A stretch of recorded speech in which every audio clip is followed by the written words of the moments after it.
Alrighty. Welcome, everybody. Welcome.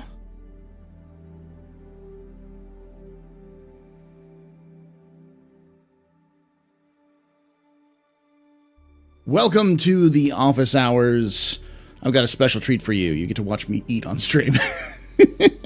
Because of our partner, our sponsorship with HelloFresh. Exclamation point HelloFresh. Let's get to the office, shall we? Welcome to the office hours. This is a me gone away. That's what it is. I don't know why.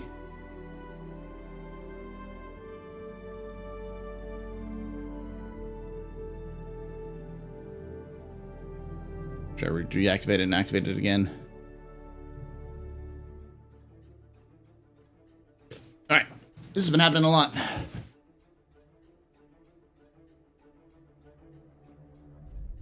Alright. So the title does have a question mark in it with Theaters of War. We'll talk about it here in a moment. Who's speaking? Me. Deactivate. And activate. There we go. I'm back. There we go. My name is Paul Berserker 01 Batman Shelley, your humble host and space bartender at the AstroPub, your professor at Galactic Historian, Astro Historian, and your facilitator on at the Captain's Table. This is the office hours. So the office hours is where we sit down and talk a little bit about Star Citizen, about lore and news, and all the other new things that come up. But before that, we are being sponsored this stream by HelloFresh. 4 of you have already decided to pick it up, which thank you for it. You do get 16 free meals plus free shipping if you use my code, which is, let me go with this. There we go. If I can spell right.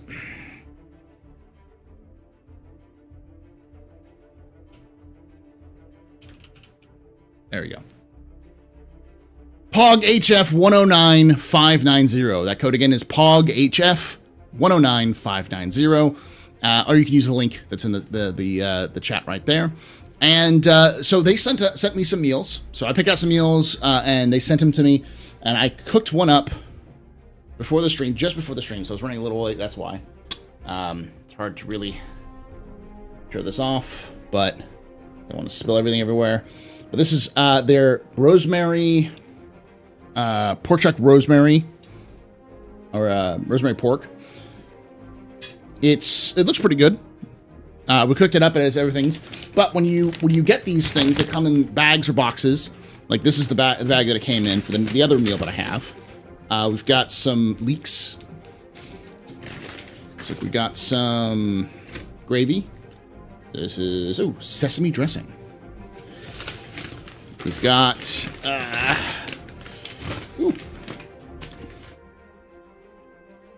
romaine lettuce. Then we've got red cabbage carrot blend. And then I've got some sesame oil.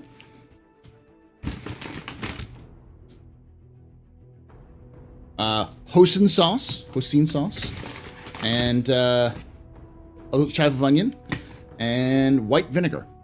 This little tiny little white vinegar thing. Now, this also came with pork chops, which are in the fridge right now. So you get these little things, and they come with instructions, and then you just follow the instructions. And as long as you have like an oven, stovetop, basic ingredients like salt, pepper, salt, sugar, that kind of stuff. These are pretty good. So I'm gonna try some live. But again, use the code for exclamation HelloFresh, which is POGHF109590 for 16 free meals. And I'll show you a little bit of how this one. So this is similar kind of pork.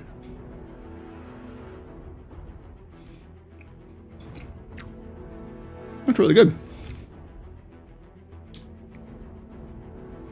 There's a rosemary sauce that we made with it. And that's actually a really good sauce.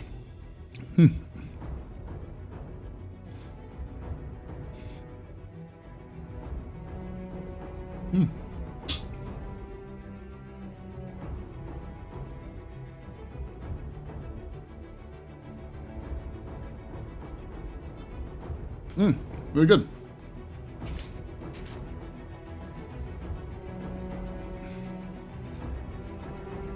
Favorite ship in Star Citizen? Cutlass Black.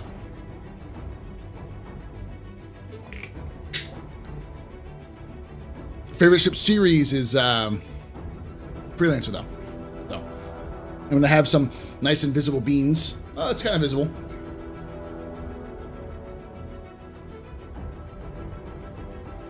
How y'all doing?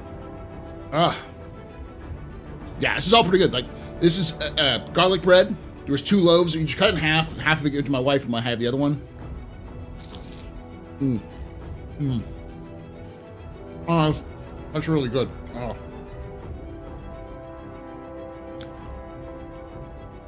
Favorite size 1 chip, 315p.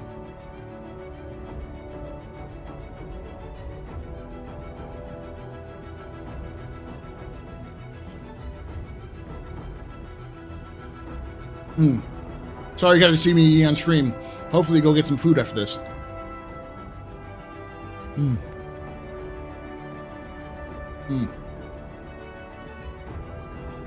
Very good. Favorite capital ship? Probably the Polaris.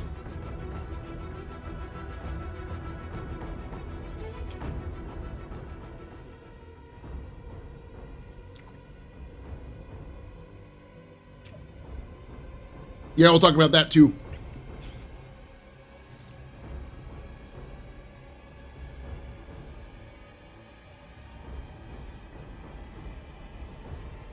I am Crystal. And you know how you can be not hungry and get food just like this? Exclamation point HelloFresh. Use your code for 16 free meals plus free shipping.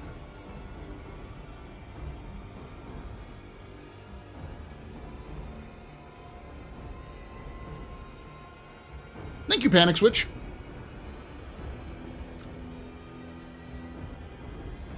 Attaboy, seamless. Yeah. Yeah, exclamation point HelloFresh in chat for that one. It's the cardinal rule of streaming that you never eat on stream, but this is the sponsor, so I think it's okay.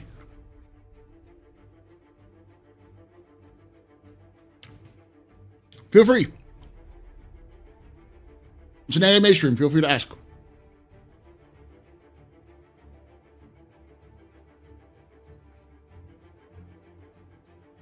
It's an unwritten rule.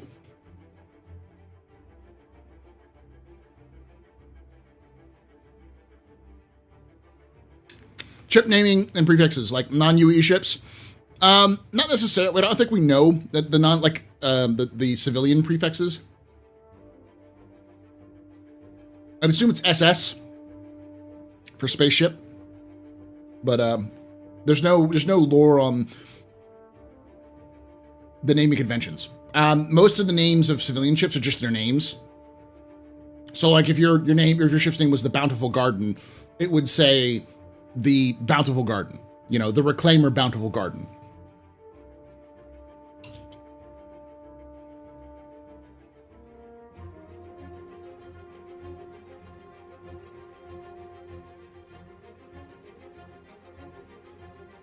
You can think of ships, their naming conventions more closely aligned to airplanes than they do with boats. So every ship in the game, if you look at your ship, there is a serial number printed on your ship. That is the serial number for your ship. It's also, I think, the reference number for what the game says your ship is. But I'm not too sure about that. So you were being right about the Arena Cam editor needing to be watched.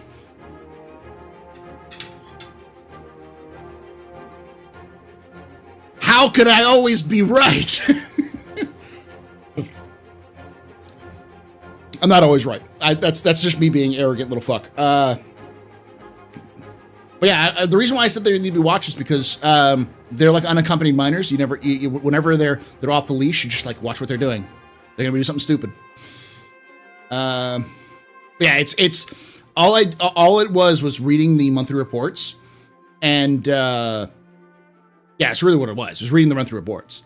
When you read the monthly reports, you get a lot of insight into, like, month to month, if you read them, you get a lot of insight into what each team is really working on. Like, for instance, the UI team. I feel so bad for the UI team. They've been stuck in HUD hell for the last year and a half. It's like, I feel like that team is probably just desperately trying, because they're closing on the end of the new HUD and the MFDs. And it feels like the last monthly report, they were just like, we're really wrapping up all these things. We're getting ready to go. So including the star map. And it sounds like they've been going back and forth with a lot of the other teams to like try to make sure they don't screw up, because the problem with the HUD team is the HUD team has to make a bunch of stuff for every other team. So they can't just make a cool looking HUD, that has to be functional for all of the other teams who get an input on it. And so we have to work with other teams to make sure that those teams are okay with how it's being displayed. And they have to make sure that like all of the modes are right and everything else like that. And like the monthly reports have just been them like, yep, we're still working on the roadmap, or on the star map. Still working on the star map.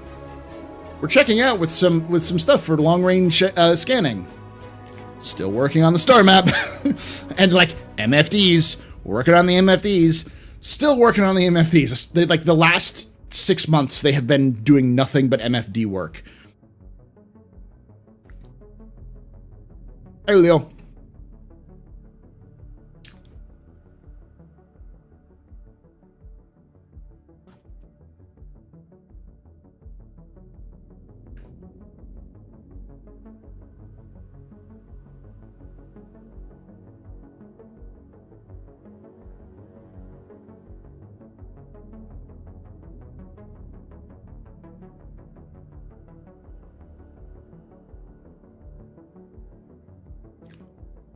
Do you have kids right now, Osgar?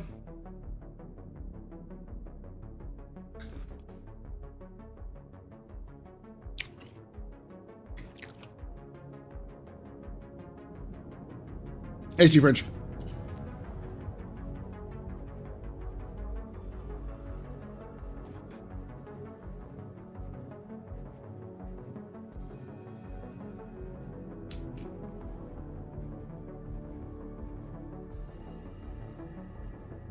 Yeah, I didn't even talk about the MFD stuff for engineering that they had to do, which they probably aren't even finished with yet. By the way, finishing up the food, but HelloFresh, exclamation point HelloFresh in chat. If you use my code POGHF 109590, you get 16 free meals plus free shipping. They come with like, basically, instead of having to go out and it's Caesar because it's green. Instead of having to go out to the grocery store and be like, I don't know how to make food. I don't know whatever. This will give you all of the stuff you need to make. There's a couple of different things that you do need, like salt, pepper, sugar for this one. They give you almost all of the ingredients you need for main course and everything. And the instructions. And all you got to do is follow the instructions and cook it up.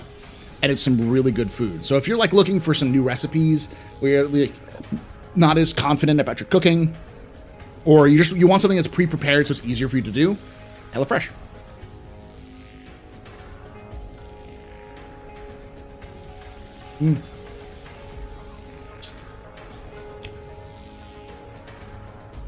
Okay, question for you. Has CIG confirmed that two-person mining ship from RSI? Do you think they'll get a salvager as well? I don't know if it's a two-person. It's a large ship, which I think implies it's going to be larger than the Mole, but smaller than the Orion. Do you think HelloFresh is upon HelloFresh? Probably.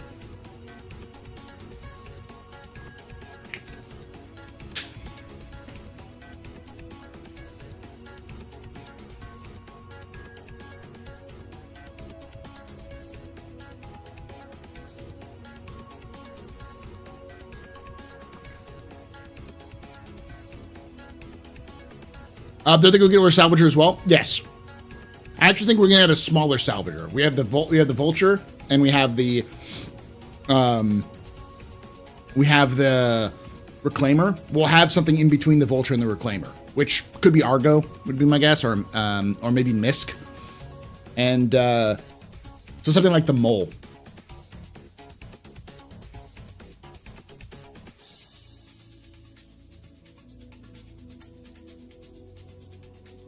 Because the thing about the Reclaimer is that the Reclaimer has its own sorting system. It can like sort its own salvage, and it can like process the salvage. It's got its own effectively refinery on board for salvage. And as a result, it doesn't need, or it still has the same number of people, say like the Mole does, but it has better gear overall, and it has larger space. So a salvage ship the size of the Mole would be maybe the same kind of, it's a little bit smaller, but by the same side kind of setup. It just wouldn't have its own processing facility.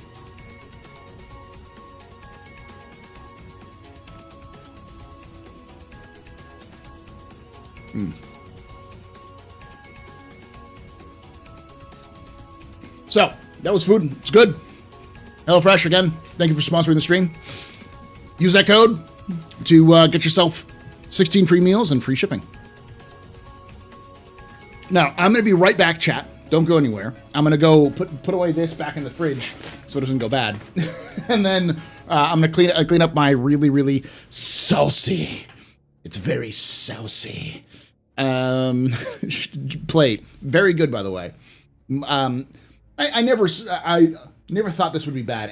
Cam and I are pretty good cooks. My wife, we cooked it together, and B, we've tried Factor before, and Factor is another company that's owned by HelloFresh. That's kind of like more like prepackaged meals, and this one is effectively like what those chefs would do. They would like take that food, make it, and then put it in, you know, like colder kind of thing, like a cold dish, and then ship it off, sort of thing. That's kind of, this is just the step before that, and so it's a little cheaper than Factor, and it's very good, especially if you want to have some time to cook. So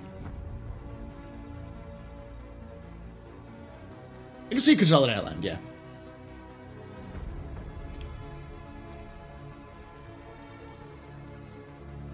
Oh yeah, we're gonna have a capital class salvager. We'll have a salvager that's bigger than the reclaimer. We'll have a salvager that's the size of the Orion, almost certainly. But it's not going to be good for anything but salvaging maybe like massive amounts of wrecks or a capital ship. All right, chat.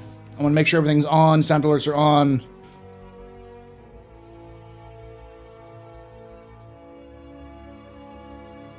Did you hear that, chat? Everybody and his dog calls himself an outlaw. Good news, everyone. All right, I'll be right back. Mute your stream there, YouTube.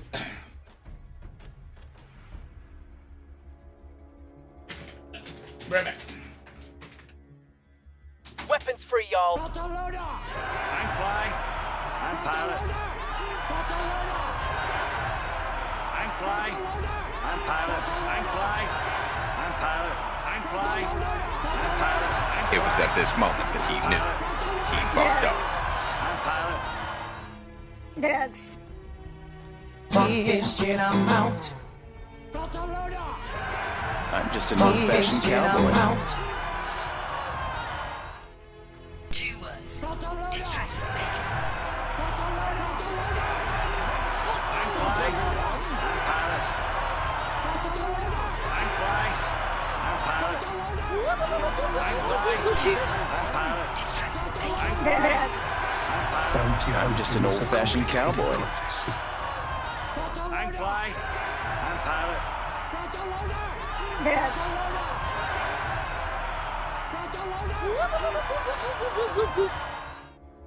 Everybody and his dog calls himself an outlaw. Good news, Drugs. everyone. Money.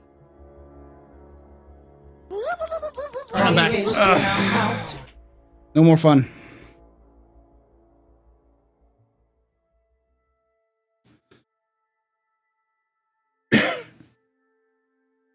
Turned it off.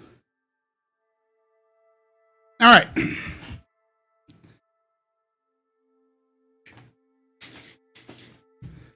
Whew. Victoria, how you doing? Abe Anderson leaves. How you doing there, Sparkplug? Canada will get a bigger salvager than the Reclaimer, much less likely to find that volume of salvage versus volume of minables. That's true, but I could still see it as being good, not a good value, but a good ship for like a platform. You know, kind of like the Orion was supposed to be a platform. I can think of a mobile, like a salvage ship like that, to be less of a salvage itself. Like its job is less to be, I'm going to go out and salvage a bunch, and more of a place where you process salvage. Kind of like a salvage refinery. So anyway, I was asking about the alien mining ship. Any info on those and theories? Honestly, I've moved away from trying to talk or think about anything alien based because CIG is so. They even said it in the StarCitizen Live, where it's just like it just requires so much work for them to do an alien manufacturer that it's almost not worth the effort unless they have a bunch of ships they want to do with that manufacturer. So I wouldn't want to venture to guess what aliens would use, because for all I know, the Xi'an would use mining heads that involve like anti-grav, you know, a lot of the hover stuff. You can take away my spaceship. Spaceship. You can take away my space suit. Suit. You can even take away my space lasers. No pew-pews. But you can never, ever take away my space game.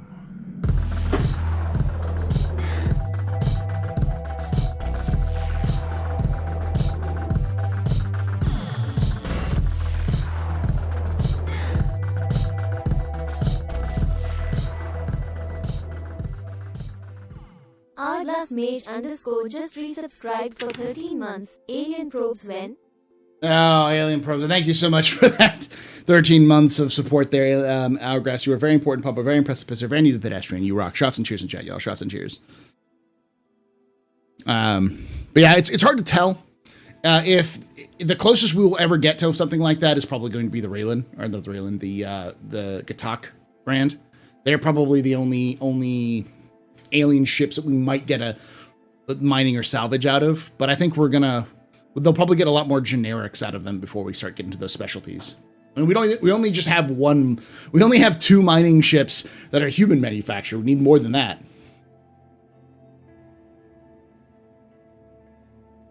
Yeah, we got the Raylan, then we also have the Sulian, which is another possible. Now it could be Aopo or a Gatak. We don't know which, but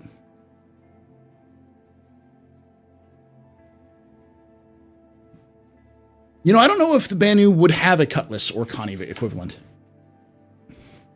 The Banu's kind of thing is more along the lines of their own unique ships are rare because they tend to prefer anything that's good. So they wouldn't have a ton of ships that they would still make unless it had an advantage over, you know, human or Xi'an ships. You'd probably see Banu flying more human or Xi'an ships rather than the Banu merchantmen.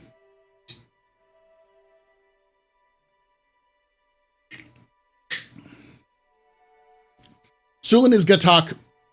I don't think it was ever confirmed it was Gatak. It's just assumed it is because it works along the same naming conventions as the Raylan. Why'd I say what? Do aliens have pirates? They do. Of course they do. The Xi'an have, like, state-sanctioned piracy, in fact. So human ships modified for Banu controls and life? Yeah, basically. Hey, Buck. Love your stuff. Do you have any comments on the CCU price drama? We'll talk about that here in a moment. Let me pull that up and we'll talk about that first.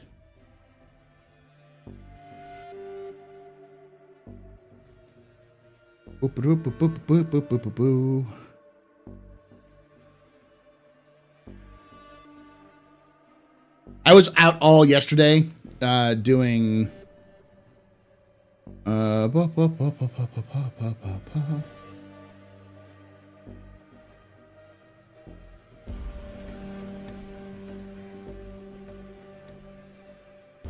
They got a sunrise. I was at all yesterday helping out with my school's graduation to help my seniors graduate.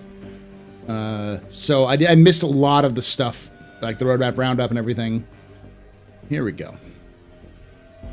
So I'm going to do the dangerous thing and pull up Spectrum because it is important to note. Because this is where it was, even though this is kind of self-serving. He's not wrong to a degree, but it is definitely really wallowing in there, like really trying to twist the knife about like, you lied to us. It's melodramatic in many ways. Keeble said, hello, CIG community. We just noticed that both the Cutlass Black and the Avenger Titan have gone up in price, about 10% each, and the Hoplite as well, 5% each. In all the years of price increase of already released ships were announced in advance and happen very rarely. Why is something like this being done now without any advance notice and right after Invictus? Where is the transparency that is always promised? That's where it's kind of like, oh, come on. And what exactly are the reasons behind the increase? Will the regular and unannounced ships be already released vehicles in the future? Many thanks, Nebel. Might because they're not English speaking, but it does come across as very sanctimonious, that second part. I get what they're saying, and he's right. Or they're right. They usually do this in advance, and they decided not to, which is a mistake. But I think as Xylo pointed out, I got it all the way down here. In the past, we've shared that the team regularly reviews the value of each of these and may make price adjustments based on their findings. In this case, the Avenger Titan, Cutlass Black, and Vanguard Hoplite were adjusted 5, 10, and 5. We certainly prefer providing advance notice as we have recently done with the Anvil Hurricane. We fully intend to continue this practice for the future. For the time being, we're going to revert these prices until June 27th to provide a proper grace period.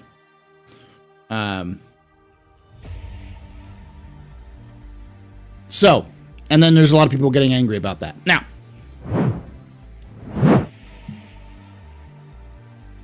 here's something you need to know, because we've got a lot of new people who may not know this. So this is just to kind of lay this out on y'all, because this is something that was spoken of a long time ago.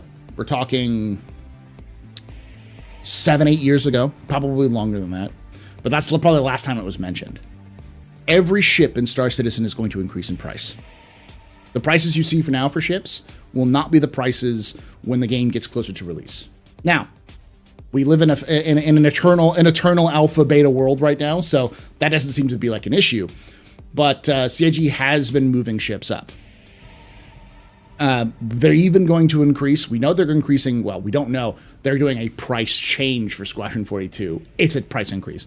This is unlikely that they're going to decrease the price of Squadron 42. We know that they're likely doing a price change for Squadron 42. It's price increase. That means that Star Citizen will also get a price increase. It's already had 2 price increases over the time. To get you this, actually 3 prices, 3 or 4. Back in 2012, when Star Citizen was first launched, to get Star Citizen and Squadron 42, it was $20. I am not shitting you. It was $20 to get both. That was if you were in the very, very beginning. It then increased to, I think, $30 or $35. And then it increased to either $40 or $45 where we are now. Yeah, you did have to pay $5 for Arena Commander because it wasn't part of the original package. But $25 for everything. And then they started packaging Arena Commander when they increased the price to $30.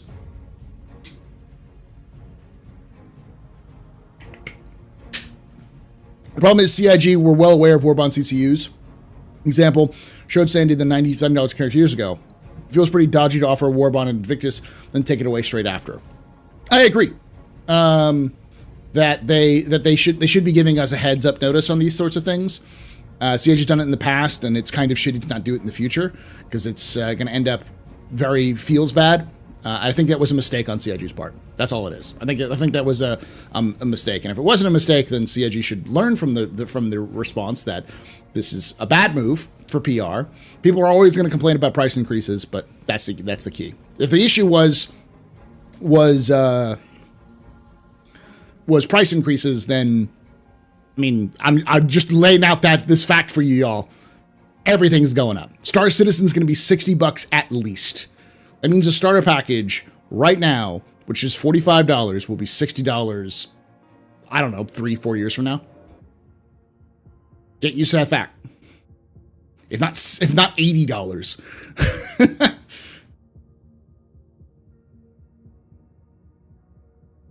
To be honest, it would not have been a problem if they didn't offer that particular CCU. That's true.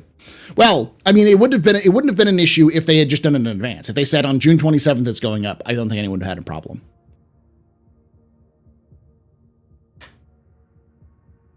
As the Titan cutting most recommended ships for immediate players on value for a money basis, do you think the strategy was a price increase? Yes, 100%. They did it before. It was the Raft. When the Raft came out, everyone was like, the Raft is garbage. Don't pay the price for the Raft because it's worse than the Hull A and Hull C. Or it was like the Hull A or Hull B holds more than that. Why would you want the Raft? And a lot of people said, oh, well, maybe they're going to change the whole series to have less cargo. But instead of doing that, they just increased the prices of the whole series. So all the whole series went up several bucks because of that.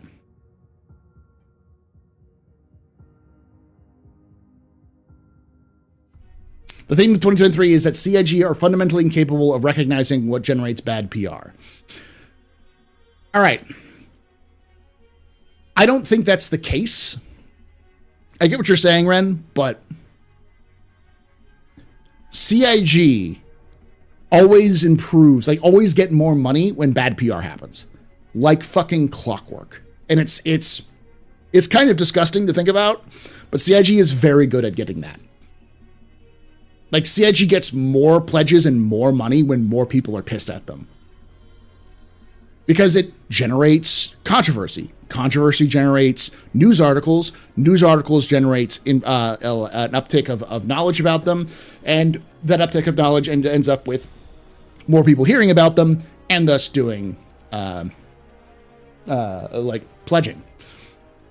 This is not a political statement. This is a statement of fact I'm about to say.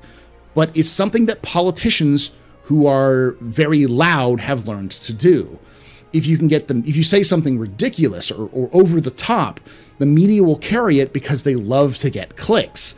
If they get clicks, they will put your name on the title and you get free advertisements. Now, I don't think CIG does it intentionally, but I think CIG has recognized that when these sorts of things happen, they tend to come out on top. The opposite of love isn't hate, it's apathy. And when you're, so like, as long as you're paying attention to CIG, they're getting that revenue. I think this is just, this year hasn't been that bad in my opinion. There have been many worse years. Trust me, there have been worse years. I think the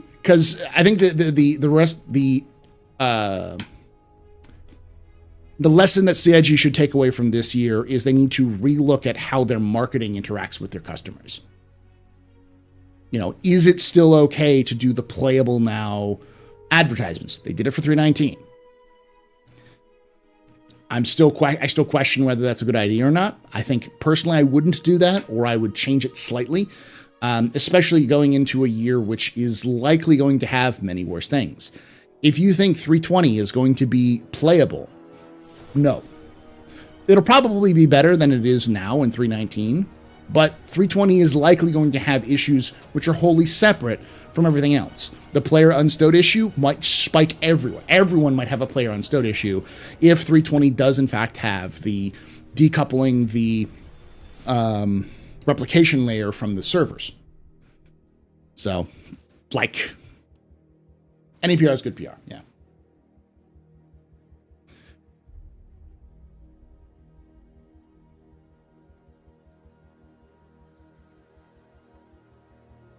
Now, I don't think CIG did any of this intentionally. At least I hope they didn't just throw it out there. I'm sure it was an error. Someone just hit something when they shouldn't do. They've done it before.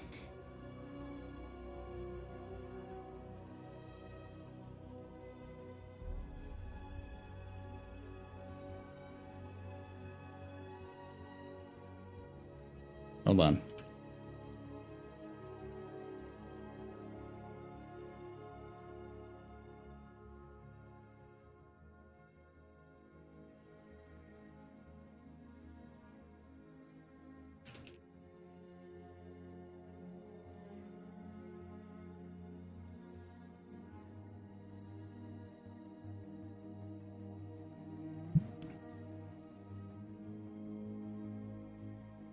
Yeah, there definitely needs to be, like, I don't know exactly what to do other than the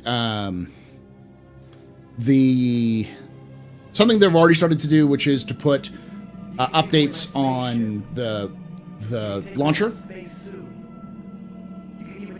I think they still rely too heavily on Spectrum to get the information out, and content creators, but... Take away my space game. I'm so used to hitting that button.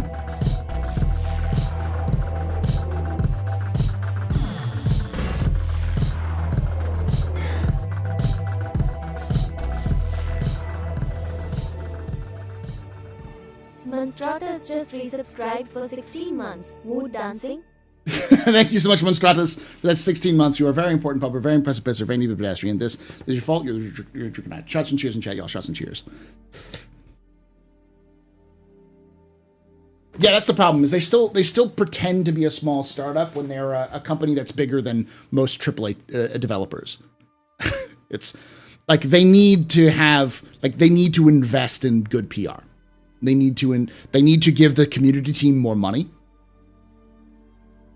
Because, let me put it this way, I've talked with Jake enough times to know that Jake would love to do the things that people have been asking them to do, because they want to add things like dependencies and all these sorts of things, but they just do not have enough staff to get Jake the stuff they need.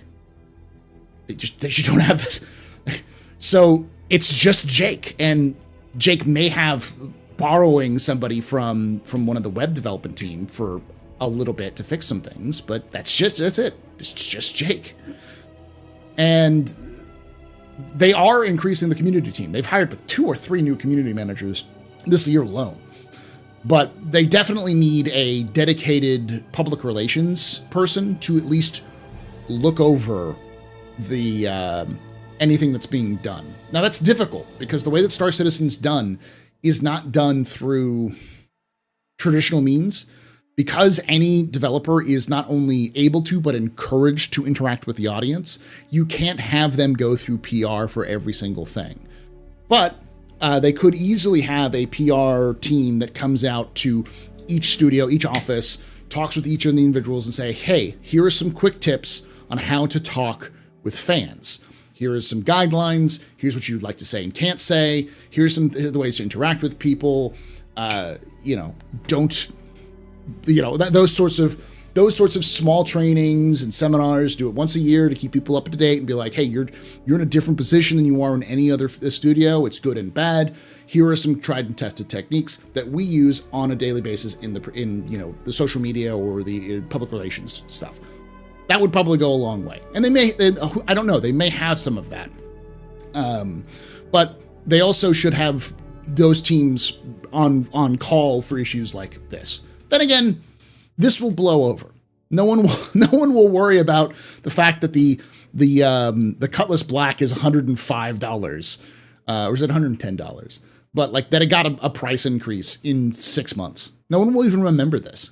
There might be a handful of people who are really good at remembering and holding a grudge, but the majority of people forget about that. Hey, Sling. So I think it's a mistake on CIG's part, but I don't think it was a malicious mistake. I think it was just they screwed up.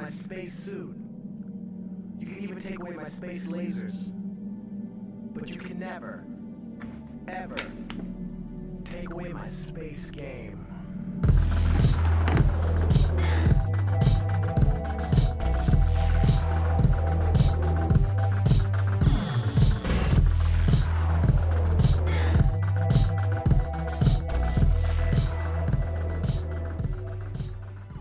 SGT Halfsack just resubscribed for 2 months. Thank you so much for that Sergeant Halfsack for 2 months of Prime. You are very important, pupper, very impressive, Mr. Any pedestrian. This is your fault. This is the reason I'm drinking tonight. Shots and cheers in chat, y'all. Shots and cheers.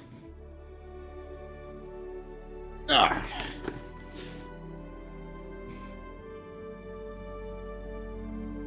But yeah, definitely having a PR team that can look over professional releases just to catch like typos and stuff like that might be a good idea. They just are so overwhelmed, the community team is, that I'm sure that they pass it amongst each other and they just kind of go, yeah, it's fine, I got other things to do. But having someone whose job is communications, and that's Jared's job, isn't it, technically? having someone on Jared's team whose job is to look over some of the community stuff would be a good idea. I don't know. But yeah.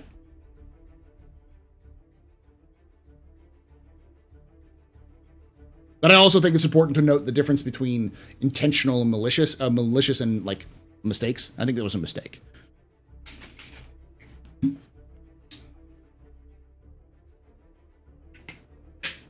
Any words on the Foundation Festival? What changed this year?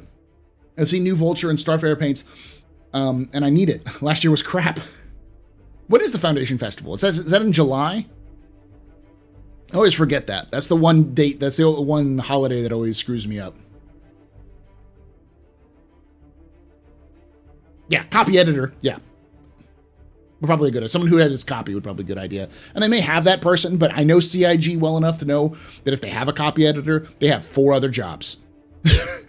And you don't need that, especially how much CIG is communicating officially. They just need someone's job who's just to do that. In July, okay. It's not really the price increase, it's the issue that the bad communication. It's the fact that people who felt good about buying war bonds at sale now feel bad about them giving them money. But it's always a loss.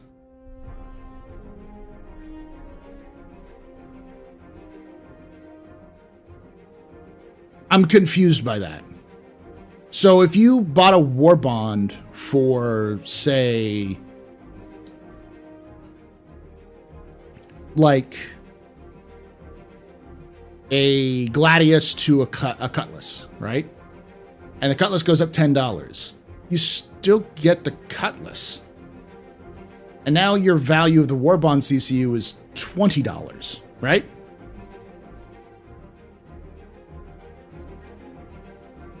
Foundation Festival is honoring the foundation of the UEE. So it's like the UEE's Independence Day or Foundation Day, like starting day. Maybe I'm not getting the concept because the prices are going up, but don't you still get access to it?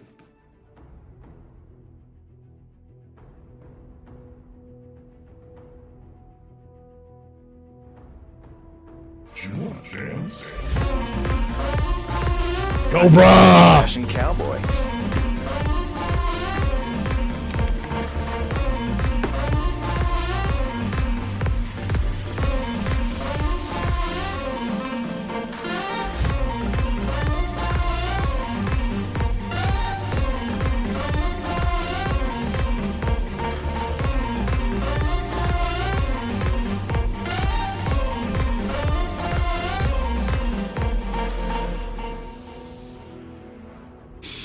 How you doing there, Cobra? Welcome everyone from Cobra Stream.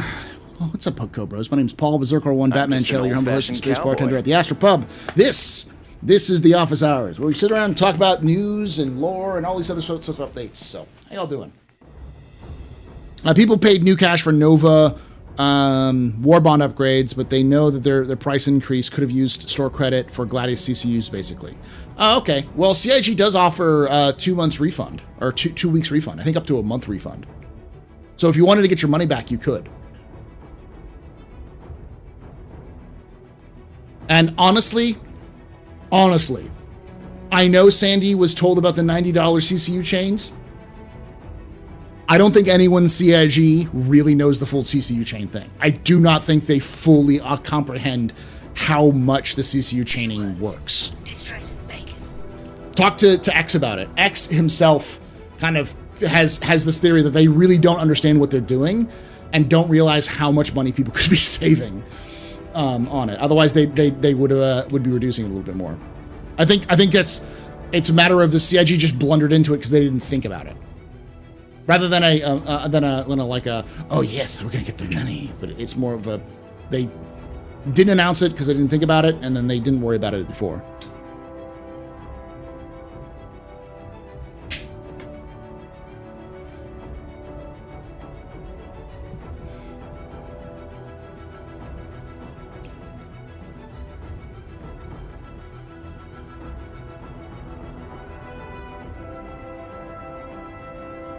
Rudy, you can always refund it.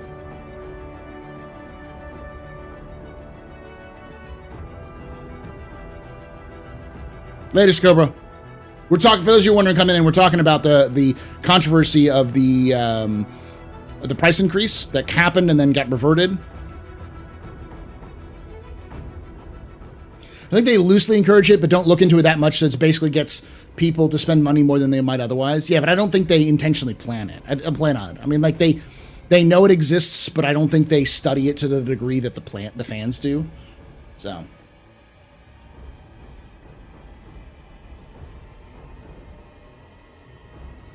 I don't know, Aimless. I think you're putting malice where I think incompetence is better is a much better explanation for it.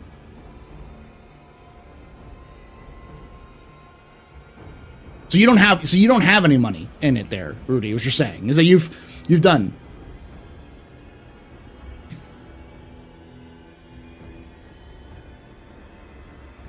Oh, I see Dakota speaking. Someone asked me a question. I didn't see it. Cobra came in. Dakota, what did you ask Dakota?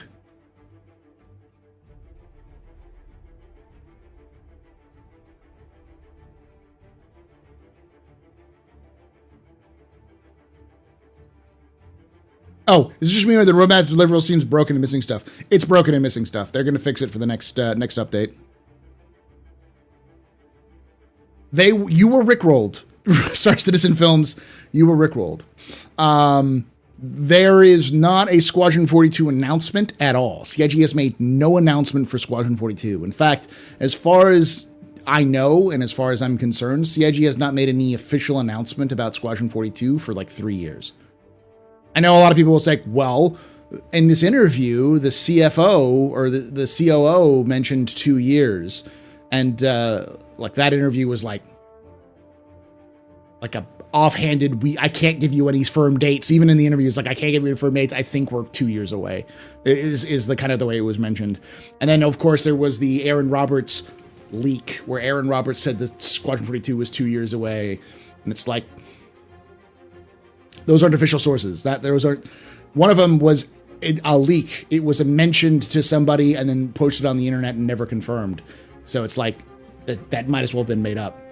And the other one's kind of they really have done no announcements since 2020. The whole, Chris Roberts basically said, we'll release it when it's ready. And that's basically been the hard line since then.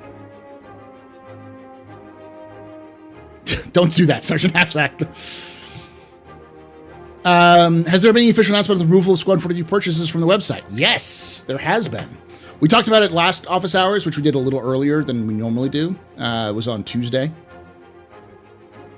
I don't know what I'm doing there. Pull it up real quickly and we'll talk about it.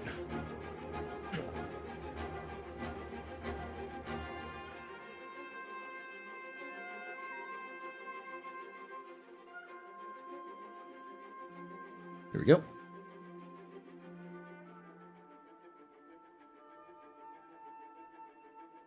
I'm actually doing a video on this, a standalone video, which I'm going to do a little bit more of over the summer just to see if people like these sorts of things. I'm not going to do them a ton because I'm already super overloaded with lore stuff as well, but I have more time, so I figured I'd do that. But this weekend is my wife and I's anniversary, so we'll be celebrating that, and then I'll get back into like content creating mode on Monday. So, Squad 42 not being sold anymore. Any reason for it's not on sale right now? This was asked on May 21st, and on May 28th, a couple days ago, Xylo, Tyler Whitkin, said Squad 42 has been removed from the store at its current price, but will return at a later time. This change is not meant to signify anything other than an expected price change. So,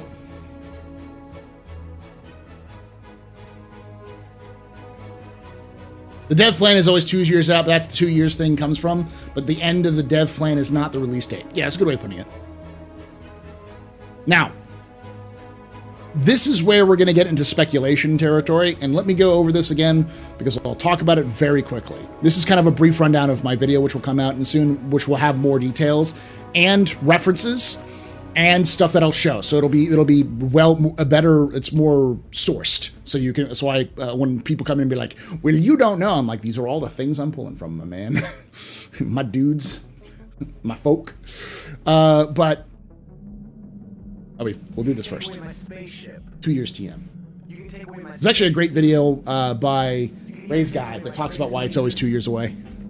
But you can Never. ever take away my space game.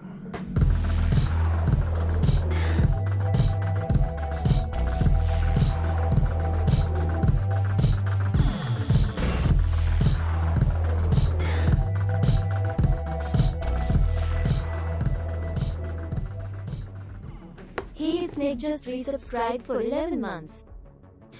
Thank you so much for that 11 months of support there, Nikki. You are a very important public, very impressive pisser, very pedestrian. This is your fault. You're the reason we're drinking. Shots and cheers in chat, y'all. Shots and cheers. All right. So, let me walk you down this road. So I've been following the Squadron 42 monthly reports for several years now. I do. I don't have all of them. I read all of them live here on the office hours, but I don't always put them up for capsules because sometimes it's just not right. It just doesn't work right with the YouTube like cadence, and Squadron 42 is the least interesting that people follow. So that's how I know that a lot of people don't care or follow Squadron 42's development.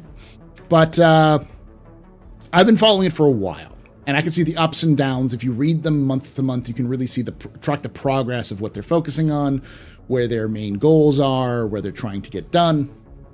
And starting in 2022, something changed. Now, in 2021, there was a heavy focus on AI. They really wanted to get the AI working properly. Well, or is that 2022? I think it was 2022. Yeah, it was 2022. It may have started in 2021, but it was like in 2022 they talked about it. But they usually is like each team really works on one thing. There was a lot of cinematic stuff done last year to get things worked. But the one thing that really caught my eye was in January, the mission like design team, the level design team, started using a term I'd never heard before, which is vertical slice with quotation marks quality. Every month from January until May, they were talking about bringing levels, chapters, up to vertical slice quality. Now, anybody who has been following the project long enough knows about the original vertical slice. There's a vertical slice for Squadron 42, which was released on December 22nd, 2017. Back when CIG would, every winter, they would do a Squadron 42 release to kind of tide people over. It used to be every December they do some new thing to come up to kind of tell people about the progress or some show off some new flashy stuff, that kind of thing.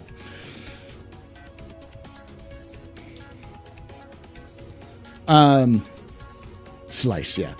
And for those of you who don't know what a vertical slice is, if you've watched a gameplay demo from, say, E3 or Gamescom or Tokyo Game Show, any of those places where like you have somebody on stage playing the game, that's a vertical slice.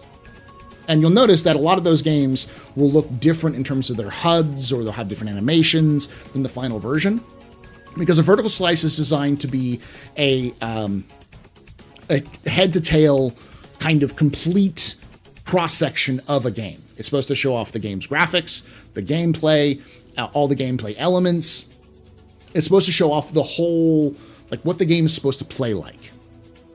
And it's done by developers as well to get a gauge, like let's work on this one section to really get it to like a vertical slice, and then we'll watch it and play it and watch it and really see, does this fit right? Does this work right? So it can be done internally. But we never saw or heard anything about the vertical slice stuff since then. And it was confusing because CIG rarely is quiet when they do those sorts of things. So we know that they worked on a vertical slice of some kind for almost 6 months. And then they stopped talking about it last year. In October of last year, there was a huge switchover. Most of the teams who were working on Squadron 42, and I don't mean the stuff that everyone complains about, which is like the gameplay teams working on it. Most of those teams were working part-time. So they were working on Star Citizen and Squadron 42. for like chapter development stuff. So you'd have maybe a level designer who's working on Squadron 42 and then also working something on in Star Citizen and kind of going back and forth. So like 1 week they might be doing this, 1 week they might be doing that. It really depends on what's going on. But as of October of last year, all of the teams are working full time. Maybe not all of them, but like most of them are. So something happened in October of last year. Then Sandy comes out at the very end of last year, straight from a board meeting, saying CitizenCon LA is happening next year. It's the earliest we've ever seen it announced. Now, obviously, the discussion at the board meeting that she was at was about CitizenCon. I may be wrong. They may talk about CitizenCon all the time at board meetings because it is a fun. They have to pay money for it, so it may be something they have to go through the board and they have to really kind of justify it and all those sorts of things. But generally speaking, I do not assume that that's the case. So it seemed a little off, but at the very least, it was the earliest we've ever seen it. They've never started planning CitizenCon this early before. Usually they make an announcement sometime in February and March. They still haven't made the venue announcement, so I don't know what's going on there. So that was suspicious. Then they started using a lot of this year. They started using a lot of words like polishing. And games work at different paths. No one game is made the same. There's a great example of Horizon Zero Dawn. When they first started developing it, there were guns. They just pulled I think was it Killzone that they made? The Guerrilla Games made before that. But like they were pulling guns from their previous game and they just threw it in the game. just shooting dinosaurs and stuff like that. And it was more like an exploratory thing, but they had fully skinned and realized gunplay because it was just the gunplay from the previous title that they had put into the game. So each game is developed in different ways. There's no one way to develop a game. They all happen in different ways. So if something is polishing, it doesn't necessarily mean it's closer to finish, but it is odd that you polish because generally speaking, you're not polishing a bunch of stuff unless it's towards the end. Now, most of the stuff was incidental stuff, smaller things, lighting, other bits and bobs. Like I think they did achievements and save game states, which seemed to be just easy to tackle, just get them done and get them over with. But that was an odd thing. Then we have John Rice Davies doing pickup shots at the Manchester office. And for those of you who know how TV and film works, sometimes it's called the second unit. Generally speaking, when you do a TV series or a film, like a movie, you go and you film everything you can. But maybe you don't get enough angles of a certain shot. Maybe you need to insert a shot here or there to make things make sense a little bit more.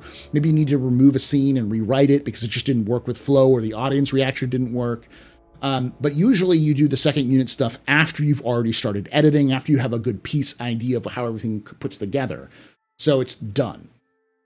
CIG's been doing second unit pickup shots with like the mocap stuff for the last couple of weeks, or last couple of months. And John Rice Davies being the first big actor who's come back, which means that at least according to general logic, they're done with the themes. Like they know the full scope of how the cinematics are going to be working together and like the lines that they need to do. So they've already done that rewrite and they've got them up to the standards. In fact, they mentioned in the Squad 42 monthly report that they did that like last month or the month before. They went through all of the chapters and kind of really worked them out.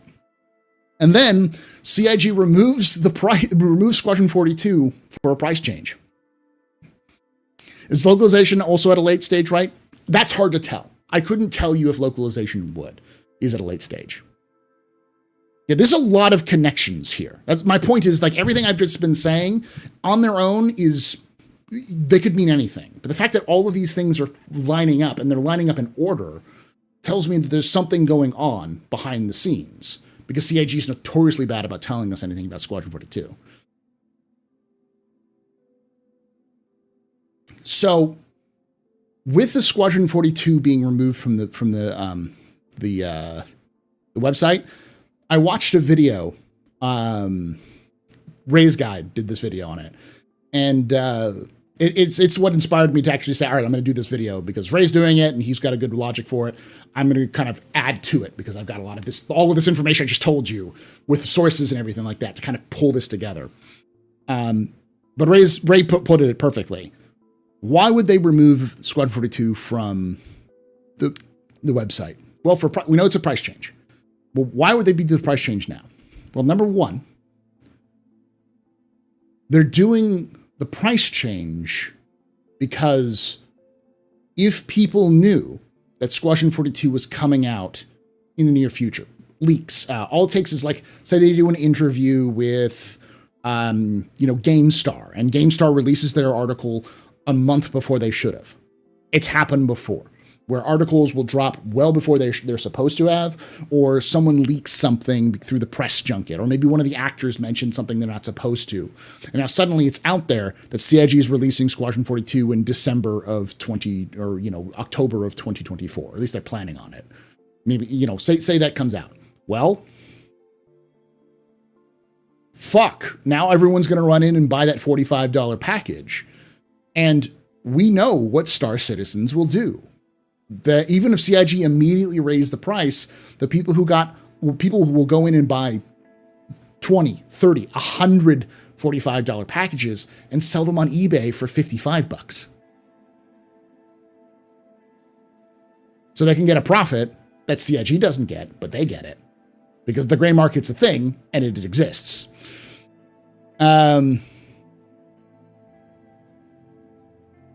You have so many points of vulnerability with leaks like this. Yeah, exactly. When you're pulling all of these things together. So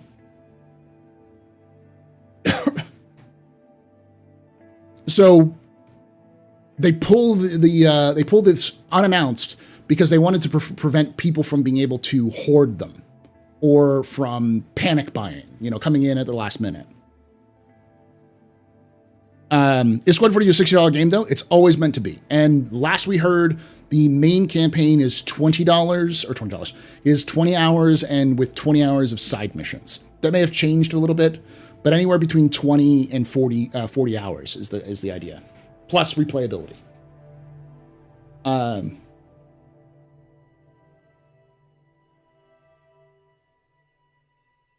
It just is the main home ship, yeah.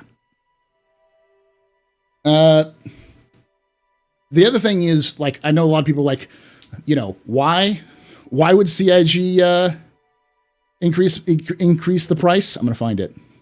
Hello, I like money. They like money. The problem with that logic is CIG doesn't promote their game at all. Squadron 42 is not promoted, like, at all. CIG does a terrible job at promoting Squadron 42. They don't want to talk about Squadron 42. And every time CIG's opened their mouth about a release date with Squadron 42, it's been wrong. Like, comically so. Answer the Call 2016 is a running joke amongst older backers. CIG is terrible with this sort of thing. So why the fuck would they increase the price for more money that they refuse to talk about? That's like saying we're going to increase the price of this one product that we only have in the back room of our store that we don't know about unless you talk about it, that we barely mention to anybody, so we can get more money. That would be a terrible way of making money. You have to put that product on the shelf, and CIG doesn't do that. So that doesn't make any sense. CIG probably made more money from the Fury than they made on Squadron 42 in the last year. I'd almost bet on it. You've seen Squadron or Star Citizen YouTube ads, not Squadron 42. The only way you get Squadron 42 is if you know about Squadron 42.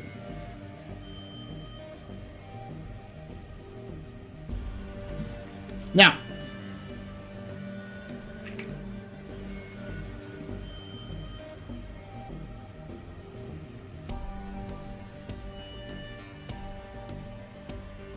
they'll need to promote. Oh, they will need to promote it.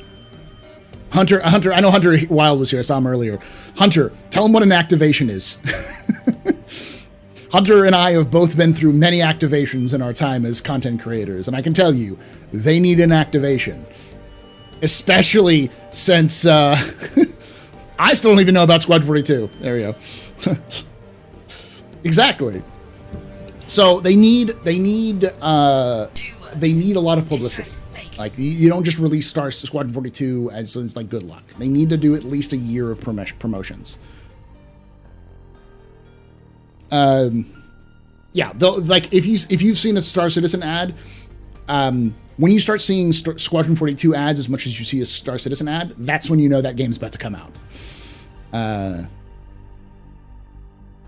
Yeah, and why would they be pulling it now? Because they want to do it at an early enough time that they can not deal with the problem. They probably don't make enough money off of it as it is. I wouldn't expect it to return until CitizenCon. And they'll make it a triumphant return at CitizenCon where they make the announcement and they'll say it's now available for a limited time at $55 or $59.99, with the final price being a $69.99 with a special edition at $79.99, something like that. We don't know exactly the last price it's going to be. Last time CIG said anything, it was $59.99 was the goal. But hey, thank you for getting HelloFresh, whoever did. $69.42, nice. Quick aside, I've been devouring your YouTube videos. Wonderful, brilliant work. Thank you, Hunter. That means a lot to me, honestly. Hunter, you are a peerless content creator. Your content is, I'm not going to lie and say it inspired me, but it's definitely something I studied when I was making content for YouTube and such. So I know you are a very good content creator. But thank you so much. Y'all should be following Hunter Wild. I know they're new to Star Citizen, but Hunter has been around for a very long time doing content. So.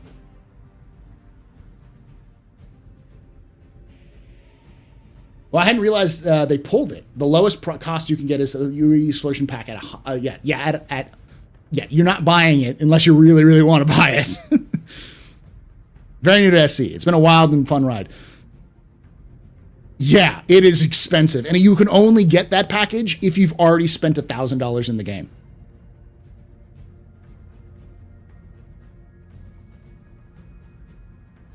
Yeah. So it used to be $45. The reason why it was $45 was because it was the other single player experience to Star Citizen's multiplayer MMO. But they pulled it, then that's the reason why everyone's kind of like, wait, what the fuck? Where did this come from? So.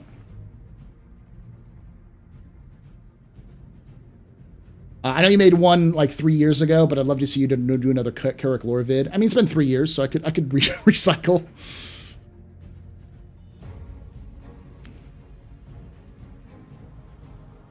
They use the text 142 on ships left, right, and center. At this point, I think I have 3 copies of it. Yeah, they used to do that all the time with ships. Like you could, well, it was a package. If you got a certain package, you'd get both.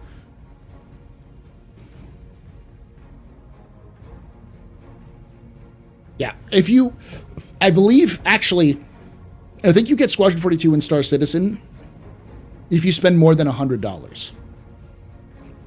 I may be wrong on that. It may just be Star Citizen. But there is a certain number where if you spend a certain amount of money, maybe $1,000. If you spend more than $1,000, you automatically get Squadron 42. But that's the reason why. So now, do I actually think that CIG is going to release Squadron 42 next year? No. I think like many video games, this is not a CIG thing. It's partially a CIG thing, but it's not exclusively a CIG thing. Like most games, game developers are very ambitious, and they will set dates that they think they can make, but they can't. I don't think there is a single AAA title that I can think of that it has had a date set ahead of time that hasn't been delayed by some time. I may be wrong with that because Nintendo is usually pretty good about that, but most of the big AAA titles that I've been looking forward to have been delayed a couple of weeks to a couple of months from their original release. Yeah, so Squadron 42 is no longer free if you spend $1,000, but it's free if you get it for free if you've already spent $1,000.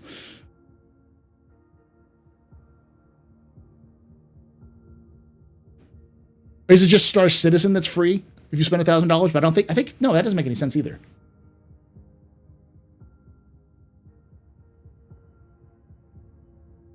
But not an announced one. Yeah, even Tears of the Kingdom had a delay.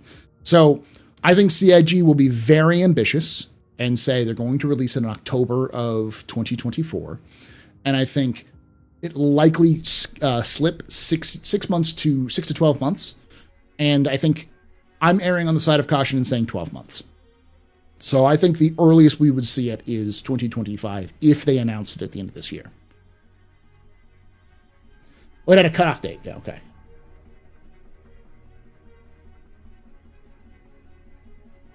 Ah, so it was before a certain day. Okay, that's good to know.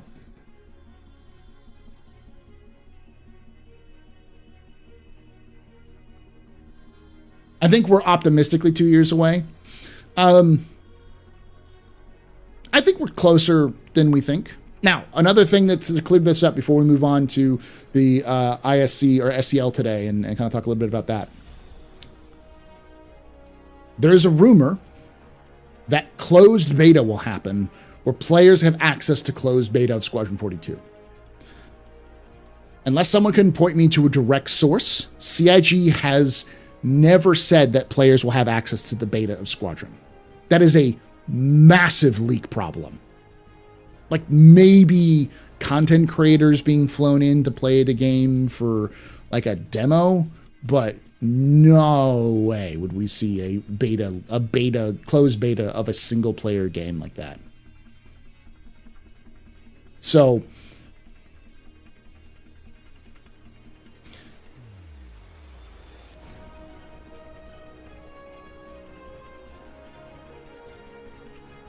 yeah, and the entire game would leak instantly if they did close beta, yeah. The entire, yes, Squadron has leaked like 4 times. Its full script was released multiple times. I've listened to all the audio files from Squadron 42 by accident, so.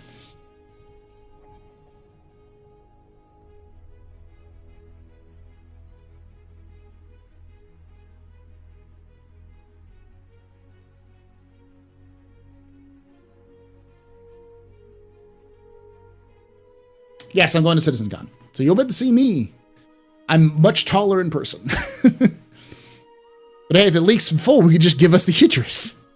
They'll probably give you the Idris before Squadron 42 comes out, to be honest. It'll probably come out to the game when the game can support it. Because CIG has also said that they'll release the Idris when the game can support the Idris. Can support 2 Idrises fighting in one server. So how tall am I? I'm 6 foot. I'm about 6'1", between 6 and 6'1". Like when I have shoes on, I'm over 6'1", but I'm like 6.5. I don't know what that is in centimeters. A lot. Good to see you there, Slayer. Just remember, for those of you who are going to CitizenCon, come up and say, hello, I am such and such online. Because I don't know who you are. You know me by my face. I have never seen any of you. Well, a couple of you I've seen, but most of you I haven't seen it. 182 centimeters. Okay, there we go. We've met, I think, once, Hunter. It was a long time ago, back before the COVID days. If you've been to a convention, I think I remember meeting you, but it was in a big group. So, yeah.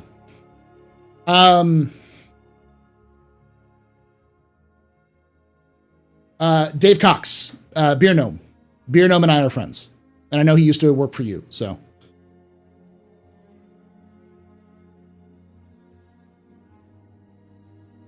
Yeah. Well, you don't give your height in washing machines? I give my height in freedom units.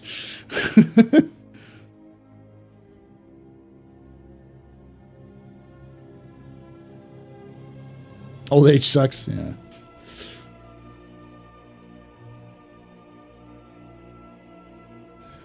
What kind of question is that? What kind of question is one? I found a link to the Concierge digital download contribution. It's a staff post in the Concierge forum. Okay.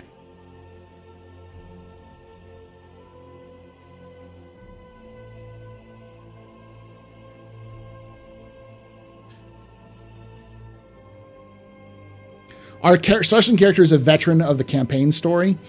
I think that was the original intention, but I don't know if that's still going to carry over or not. How bad is LTI going to affect the game? Not at all.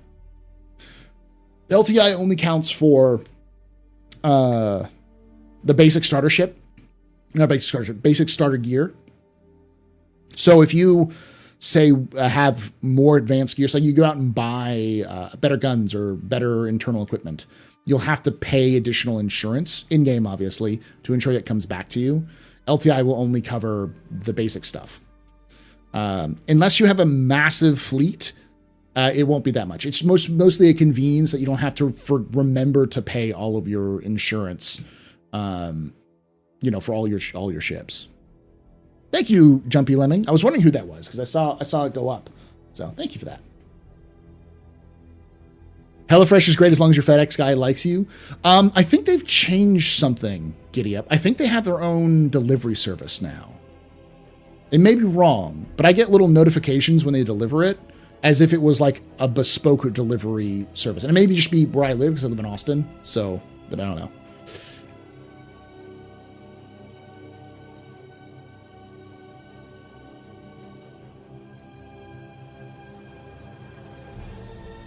They have a much easier time if they leave it ambiguous, let people make their own stories. I think that'd be better. Yeah.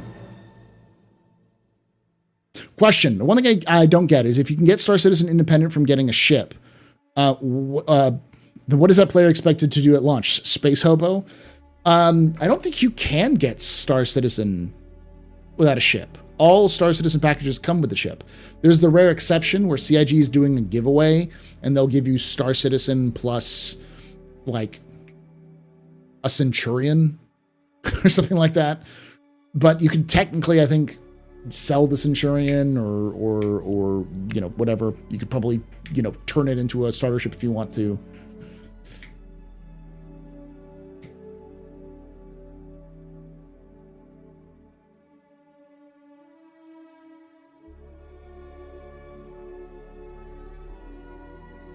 The only way to get Star Citizen without a ship is if you have automatic Star Citizen access from concierge status and melt your whole fleet. Yeah.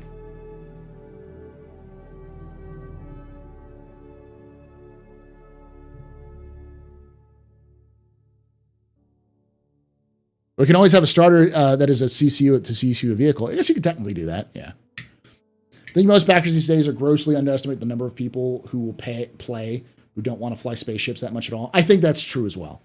I think, one, we don't know the extent of what CIG is going to do with NPCs. I wouldn't be surprised if CIG is developing a system robust enough that you can be hired by NPCs to work on a ship. But almost certainly, of course, that probably won't happen until we have NPCs that function, let alone you can hire. But also there'll be plenty of groups that are looking for gunners and engineers and stuff like that.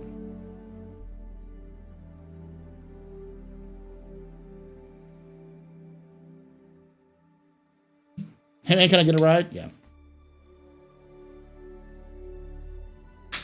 Yeah, you'll notice a lot of familiar faces, Hunter. Smush and I are like, I sat next to Smashley during the 2018 Citizen Con.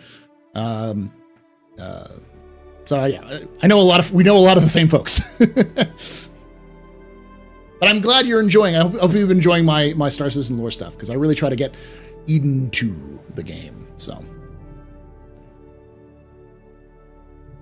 you can't get Star Citizen without a ship. They give you people who have spent 1K a free copy without a ship because they spend a lot of money and probably have a larger fleet. I think they give you a free ship too. I think technically if you have a copy and you don't have a starter ship, they just give you a starter ship. Like if you got it, because I think you could technically get if you got it, you could spend, like, say you only have a Javelin, they give you a starter ship. Because they give you, they also give you loaners, but yeah. Yes, QPAN is many around there. So, it's my current audiobook. I carry it around in my house when I do chores. I'm glad to hear that. Luckily, there will be episode 4 of the complete history of Star Citizen lore, which will coming out in the next couple of weeks, so. QPAN is everywhere. He's like a disease. He's everywhere.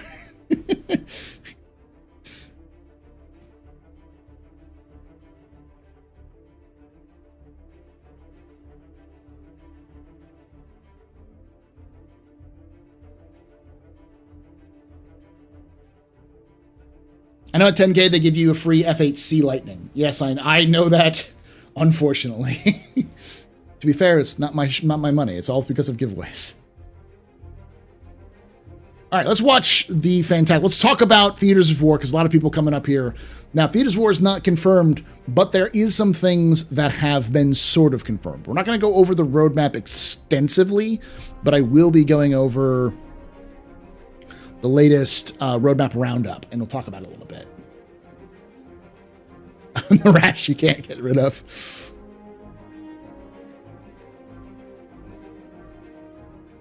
Okay. So, the following cards have been added to the Alpha 319 column on release view: Mirai Fury, Fury MX. These have been added to the 320. We'll talk a little bit more about this when we look at the ISC. But front-end update. Replacement of current electronic access front-end. This makes switching modes, vehicles, loadouts, as well as creating lobbies and more fluid experience, as well as giving developers the tools to adjust features and create new ones more easily. Arena Commander new race tracks. Test your racing prowess and Utrepe. I always forget how to say that. Icebreaker, Miner's Lament, Snake Pit, Yadar Valley, in some of the first persistent universe locations ever to enter Arena Commander, alongside of Halloran Circuit and a brand new racetrack on the New Horizons Speedway. New Horizons rework. One of Star Citizen's oldest locations gets a long-awaited update. The 3 Murray Cup racetracks hosted in the New Horizons Speedway have had their tracks improved and location moved to a holiday resort planet. Green, third of the Ella system, which is completely made from the ground up. So, Arena Commander new dogfighting map, Jericho Station. Stanton's INS Jericho debuts the newest location for all new dogfighting game mode in Arena Commander.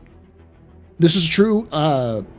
Zero-G open space environment has players face off with a few distractions and high performance in the lightest of all of our maps. Arena Commander new elimination map, Echo 11. The FPS map Echo 11, previously exclusive mode control, has the new variant tailored to elimination. Arena Commander new map, Security Post Korea. One of the new additions for the Arena Commander from the Persistent Universe, Security Post Korea will host all Arena Commander game modes, both FPS and dogfighting, except for Classic Race. Arena Commander new dogfighting map, Winner's Circle. Alongside the reworked New Horizons Speedway maps comes a long-requested atmospheric map for dogfighting modes. Battle on an Earth-like atmosphere above the beautiful planet Green, the 3rd planet in the Ella system. And this is the big one.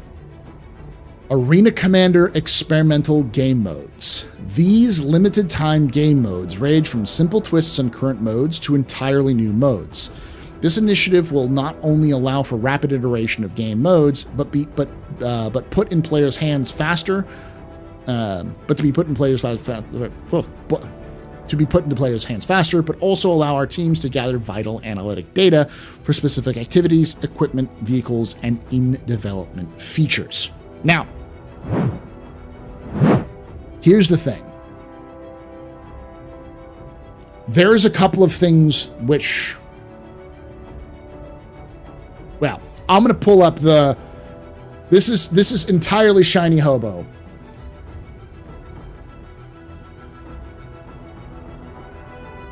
And I don't think he's wrong. He calls it a shitpost. But there was one little square that was blacked out. And this is an I want to believe moment. It may not be true.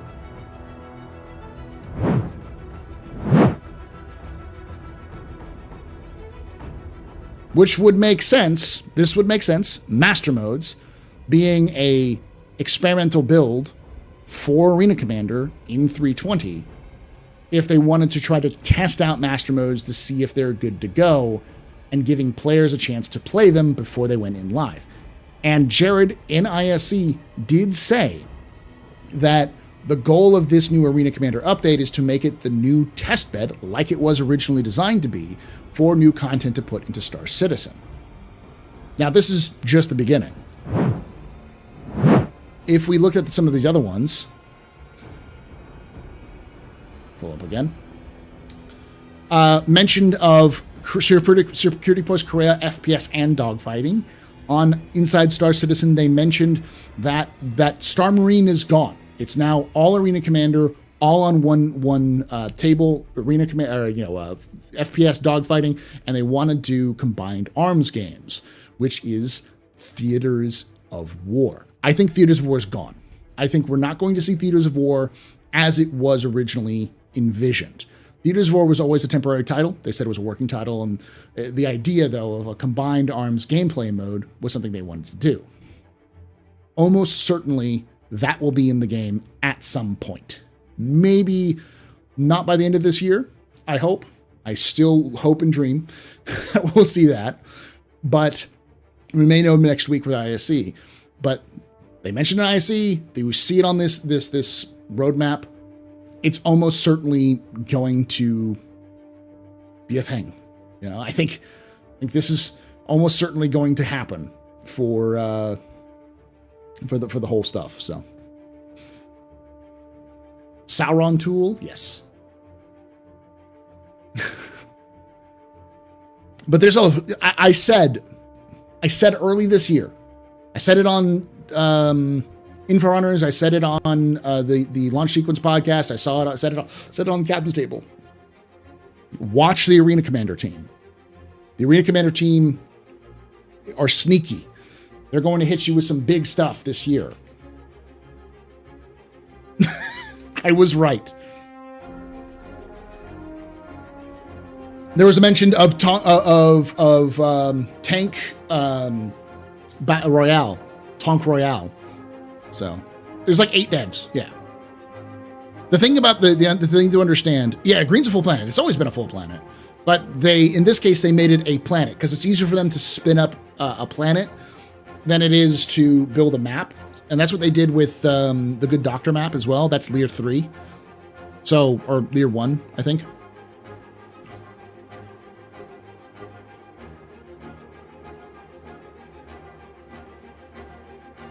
Tank rails, if it's a BR where you airdrop in tanks first, yes.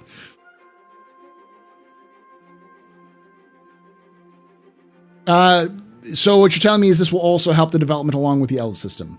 Not necessarily, because it is unlikely that there are any kind of points of interest or cities on green.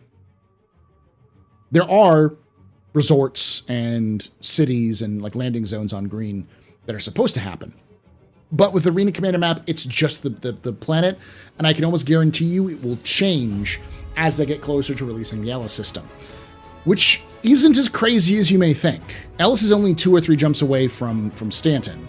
I think it's connected to Magnus. It may be connected to Nexus, but it's pretty close. It's one of those systems they're going to have to start thinking about in the near term.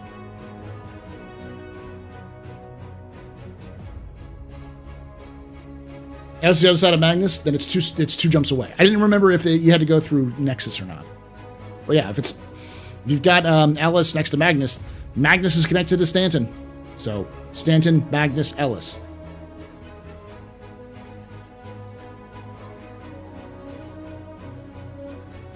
It's just the barest of generation, the mostly existing racetrack comps, yeah.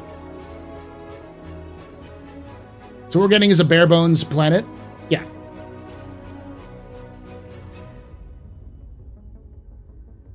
Hey, Algrid.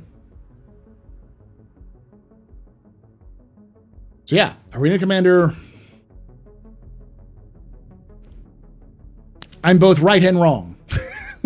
I said that Theaters of War was coming out this year as a bold prediction. I'm probably going to be wrong. I even said that when I made that prediction. The point was to pay attention to the Arena Commander team, and I was right about that. Battle under the troubled stars. Butts.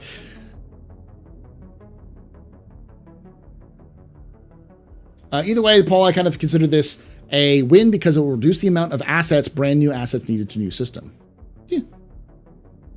this is a good way to get around PES and server meshing. No, we're not going to see green the Ellis system. It's just a bare bones generation for Arena Commander.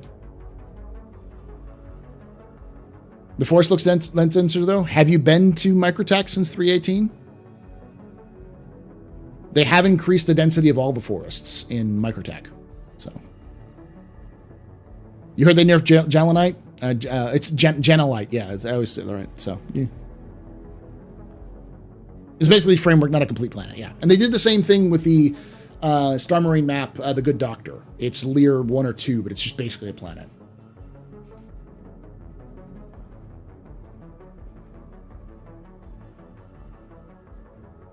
I'm glad you got it. I'm glad you enjoyed it there, Midnight Black. Thank you for using my code.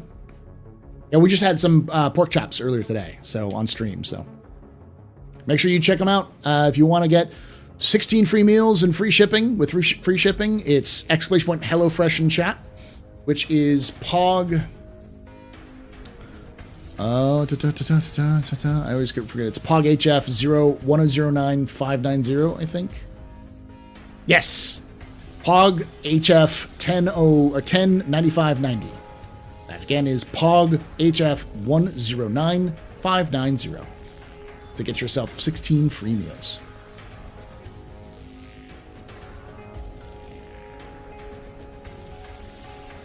I would just eat tents and bonfires, Camp Citizen. Yeah, I don't know. We're gonna get Lear. They do a lot of Lear stuff, though. Question: what kind of variant of ship vehicle do you think Montreal is working on? Maybe a Spartan artillery. Oh, like the Atlas chassis. I'd love to see that, but I don't think so. I think they're likely working on. I don't know. It's hard to tell. Because it's a variant, not a new ship. Oh, Search and Rescue Terrapin. That's a good guess. Search and Rescue Terrapin. Maybe the ETV.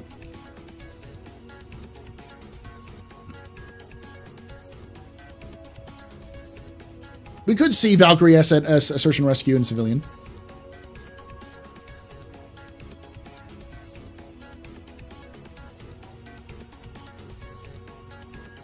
There's two variants of the same ship.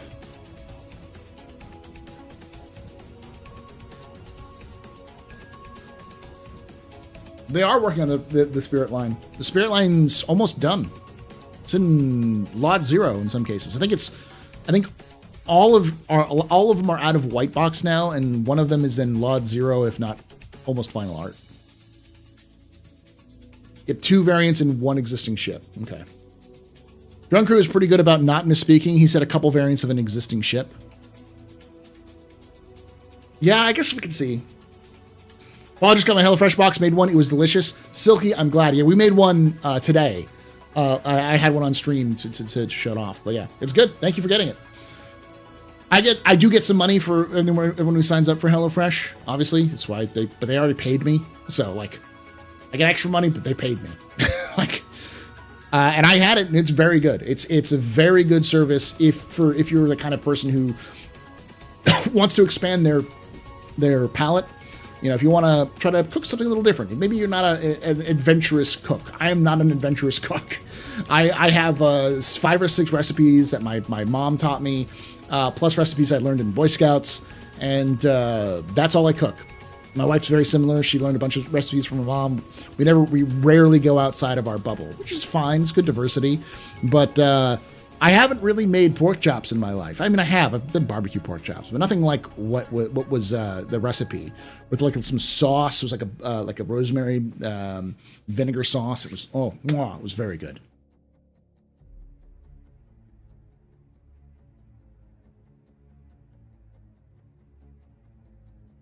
And if the ASU pass were credited $5 UEC, if I recall correctly, I believe so.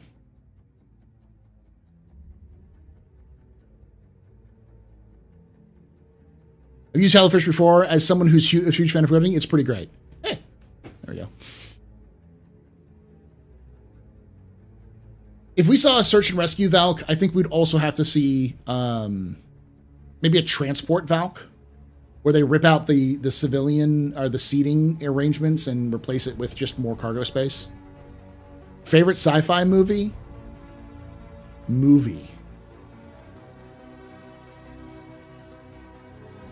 It's hard, because I like so many of the sci-fi movies.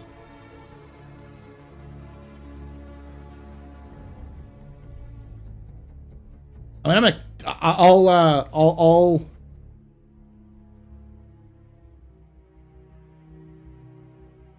I'll cop out and say 2001: A Space Odyssey. I'm that kind of sci-fi guy, but I enjoy me Starship Troopers. Don't get me wrong, Starship Troopers is great, but you got to be in the right mood for Starship Troopers.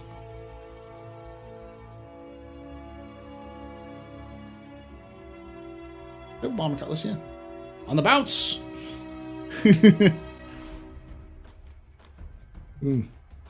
I am saucy coffee, thank you.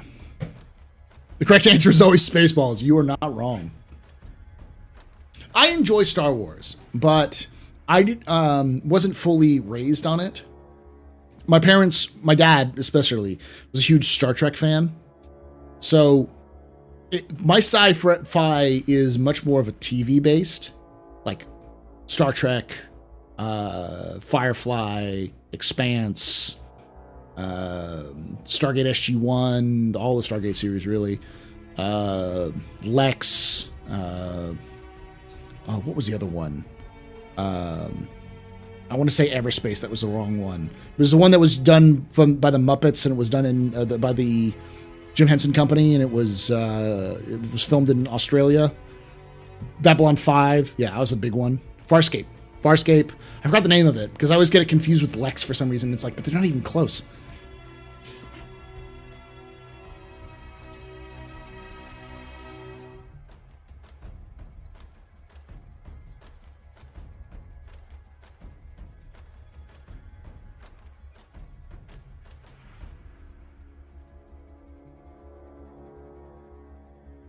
Gatica's pretty good. Idiocracy is a good comedy. It's not accurate, but it's a good comedy. Oh, Space Above and Beyond, yes. For those of you who haven't watched Space Above and Beyond, it was tragically cut short. It's up there with Firefly, but of course it was also on Fox. But it was made by the same people who made X-Files. So.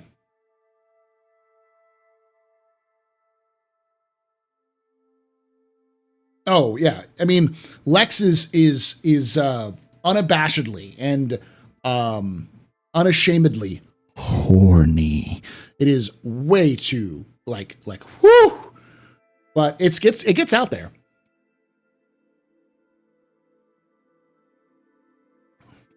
My only claim to fame for sci-fi is when they re-released The Empire Strikes Back in the 90s to theaters. Somehow my dad got opening night tickets, like red carpet opening night for the re-release in oh gosh, where is it? It's in the, I lived in the San Francisco Bay Area, so it was across the bay. I want to say Marin, I think, that area where Skywalker Ranch is. It was a theater in like right outside of Skywalker Ranch where they were doing it, and somehow my dad got tickets for the whole family, so I got to walk down the red carpet for that. It's a mini red carpet, but it was still like, there were cameras there, people taking pictures, and I was like 6, 7 years old. I didn't remember what was going on. All I remember was watching Empire Strikes Back with my family and people really cheering and getting involved in it. So.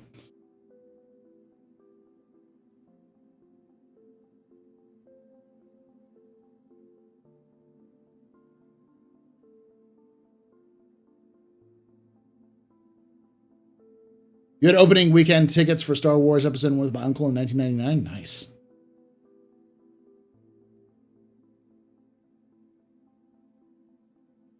My claim to sci-fi fame is my cousin took me to see Matrix on opening night.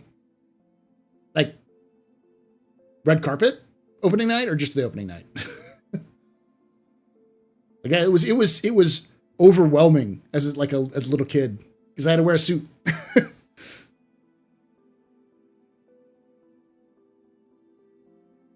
I was 7 when to see A New Hope in theaters in its first run. My dad talked about going to see the first run of A New Hope, and it changed his perspective on science fiction because he grew up with, Star Trek. He was watching that in college. And then after college, he went to go see, this Star Wars. And he was like, because he loved B movies. He was a big B movie fan, and he saw Star Wars. He's like, it's like any kind of B movie out there, science fiction, love it, so I'll watch it. And he changed him. So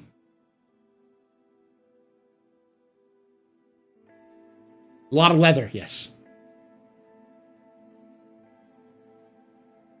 Same. I knew only Star Trek at that point. Yeah, honestly, I think TV sci-fi doesn't get enough credit. TV sci-fi, I think, is a much more interesting genre than movie sci-fi. Though I think movie sci-fi it's hit or miss. It's either really good or really bad.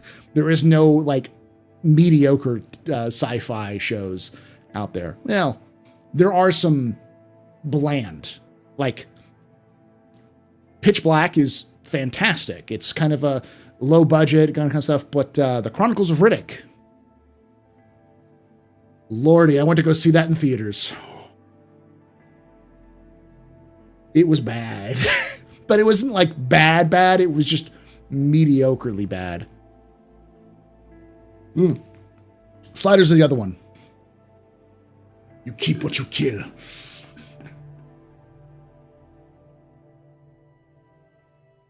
I didn't see Riddick 3. One of my favorite schlocky movies, which took itself way too seriously, that I suggest everyone watch if you're a fantasy or sci-fi fan, is Reign of Fire.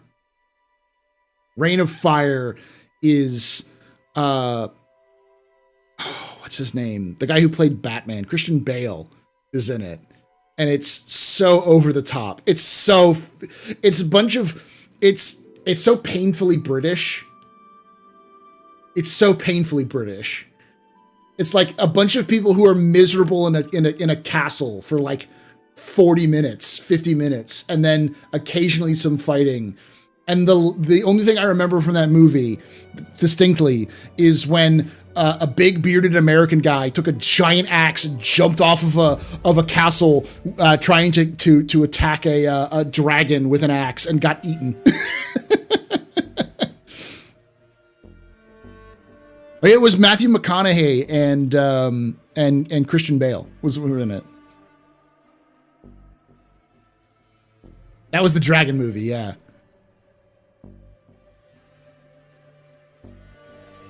Nice, Algrid. Reign of Fire, yeah. Yeah, Serenity was pretty good.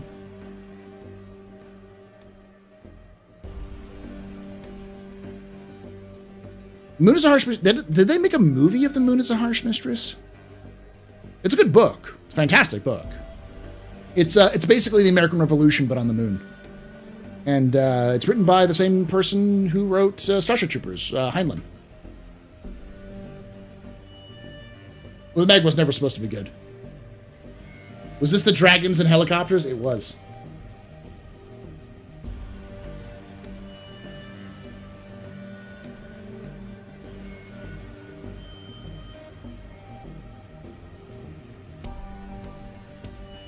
They do a medieval reenactment of Star Wars and Reign of Fire? Yeah. Martian was great, yeah.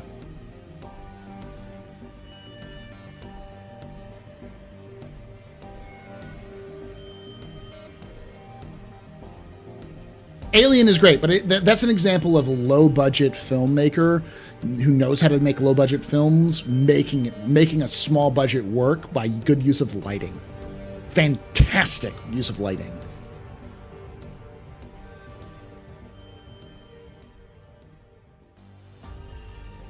The book is fantastic for The Martian.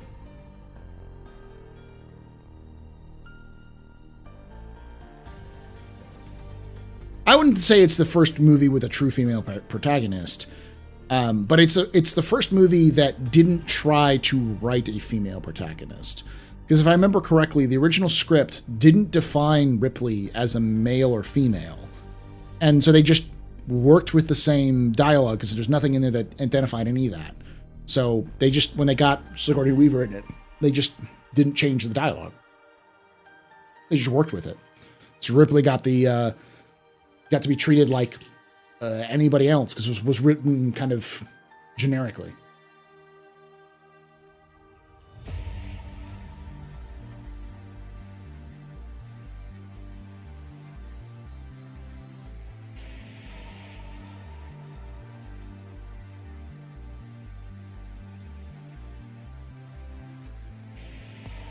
Trying to see what's on the Marine Corps reading list. Moon is a harsh mistress.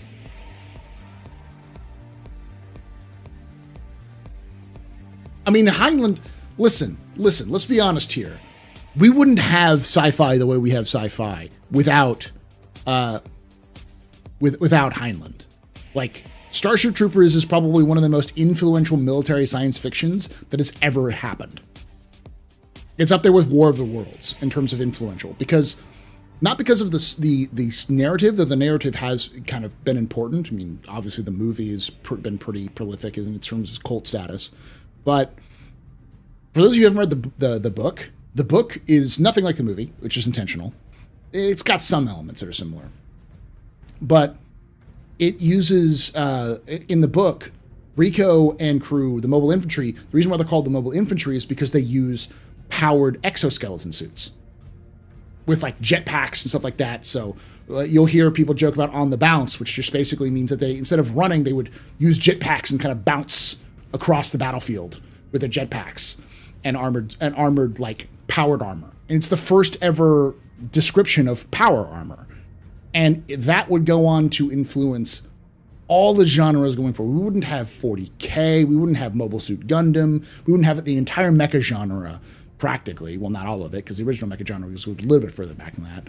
But like modern mecha wouldn't exist. The idea of people piloting mech suits the way they do wouldn't exist without Highland.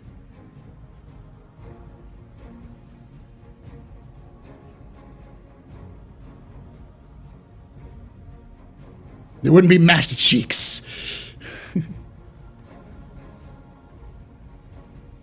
We do technically have power suits in Star Citizen.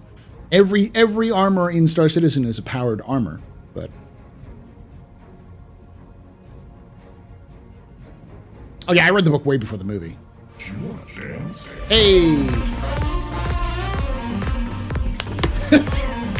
So no Ultramarines without time. Oh gosh.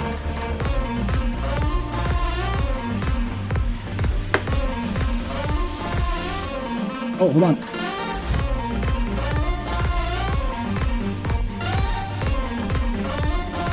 An old-fashioned cowboy.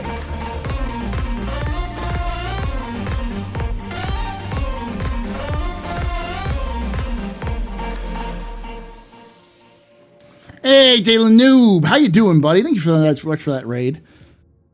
I saw your comment on my most recent lore video. Thank you for that. Love it. How you doing, Dalen Noob?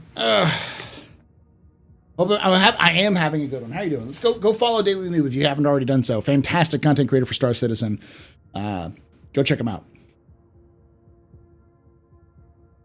We're having technical difficulties. Am I?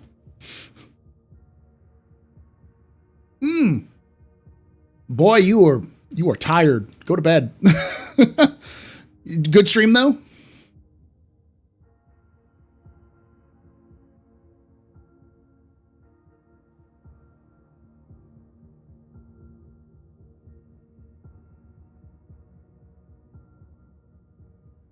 From Factor to HelloFresh. They're owned by the same company, so glad to hear that, Daily Noob. I'm glad that you're working on it. Like I said, I did see your comment on the on the latest lore video, and it means a lot that you did reach out and comment on it.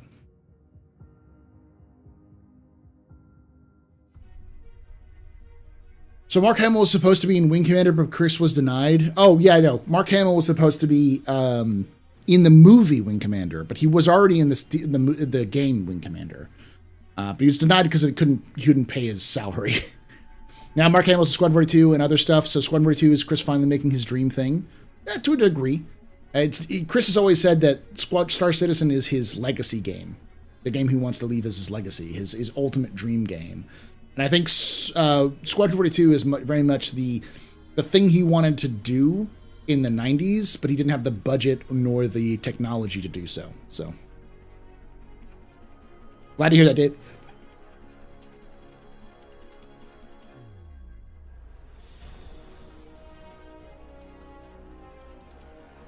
Yeah, Roughneck said it was closer. It had the skinnies. Yeah, then there's the anime of Starship Troopers, which kind of has that. The armor in the anime is closer to the powered exosuits of the original Starship Troopers. Yeah, let me get you Daily News YouTube.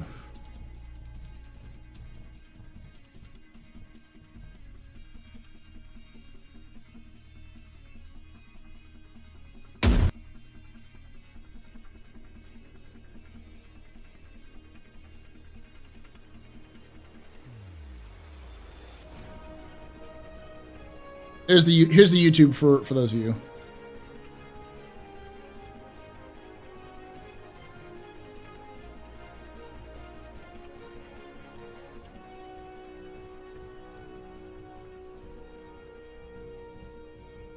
Yeah, you do need to make more since like all of the videos I've seen you do are all like really high views. So it's like you should do more YouTube content. But I know the struggle.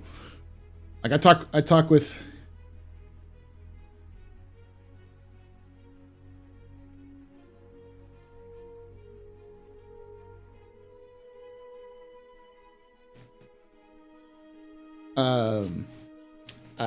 When I talk with, I blanked on something because I saw something on Twitter real quick.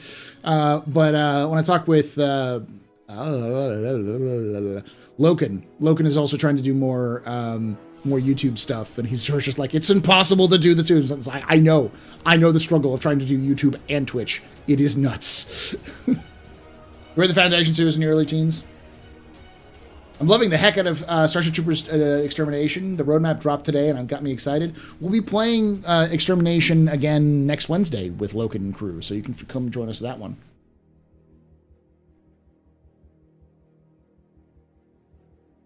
Haven't seen the Starship Trooper anime. Haven't had the board game, though. The anime is good. It's made by the same people who did Appleseed, I think. It's all 3D animated, but it's very well done 3D animation. It's called Traitor of Mars. It's an I think it's supposed to be a 3-episode OVA, but it's like a movie.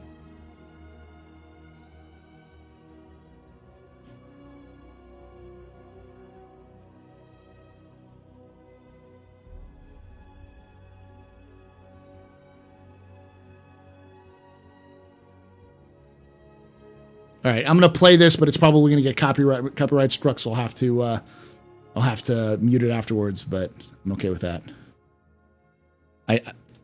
To give you kind of an idea. And then we'll watch the ISC. It's turned up.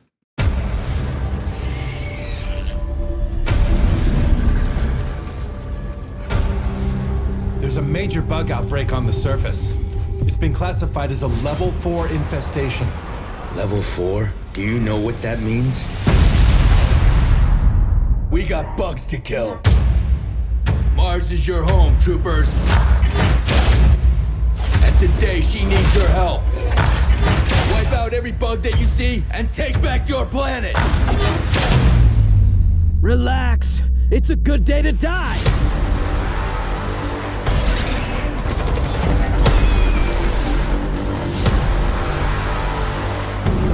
They're everywhere, man! The bugs will never quit. And if we do, we're dead. Come on, you apes! You want to live forever? Mars needs you. Johnny! Fall in the hole! Hold on tight, troopers!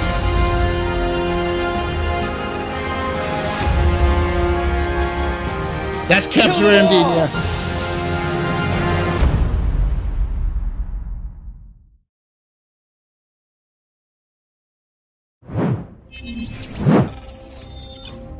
Good transition. Yeah, I would imagine it's very anime dub problem, but it's pretty good animation for 3D animation, especially from 2017.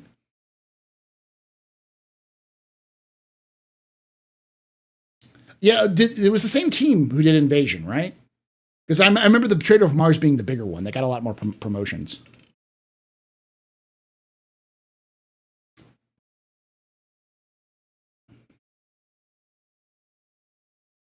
All right. But yeah, so if you want that experience, because the game, the Starship Troopers game that came out recently in early access, basically is that design philosophy. Like the armor is very similar to the anime armor, and the guns are built off of that. But a lot of the other aesthetics are very 98, 99 movie. So it's a combination of like the Roughnecks television show, the original Starship Troopers, and the anime kind of pushed together. So yeah, the same director's Appleseed and the CGI Halo Legends episodes. Yeah, this is the show I was referring to. Oh yeah, this one was the one that I watched growing up as well. This was on Saturday morning cartoons, if I remember correctly. Yeah. All right. Now that I've done ruining my VOD. This was when I came out. Yeah, this was that series came out in the early 2000s, like 2002. I was in high school when that happened. So I was like in my late teens when that first dropped. Was I in high school or was I in college at that point? I was in high school. Yeah. Earlier this year, we introduced you to the Arena Commander feature team, newly created with some familiar and friendly faces to take the long-ignored dogfight module and bring it up to date with today's advances in the persistent universe, as well as see if we can't restore some of that feature and technology testbed intention from its earliest incarnations.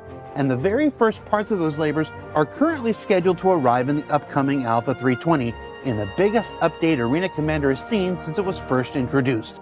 So let's throw it now to Duncan and Sam as they represent some of the work their team's been up to in the first of two back-to-back episodes we're calling Arena Commander, Air, Space, and Racing, followed by Foot, Tonk, and Testing, Part 1, the first half. If that's not all there on the thumbnail, I got overruled. I remember loving the movie so freaking much, and then I got the book and was like, what the fuck is this? Because it wasn't Heinlein. I loved it was Verhoeven. Verhoeven is a master director. He is a absolute cynic when it comes to human nature. But that man knows how to make a fucking film with very little budget. Like RoboCop, the first RoboCop is beautiful. Oh gosh, what was it? Not Demolition Man. What was the other one he did? Was the one that was Total Recall. Amazing. None of those films were good films, but they were Verhoeven films, which is nice. Yeah. What sticks does he have? I don't know what those sticks are. I haven't seen those sticks before. Anybody else can help me out with this one? It might be VKBs. That doesn't look right. The overhead thing doesn't work. Maybe Verpals? Is it Verpals? Arena Commander is this game within a game, which lets us take these super... By the way, this is the guy who used to work at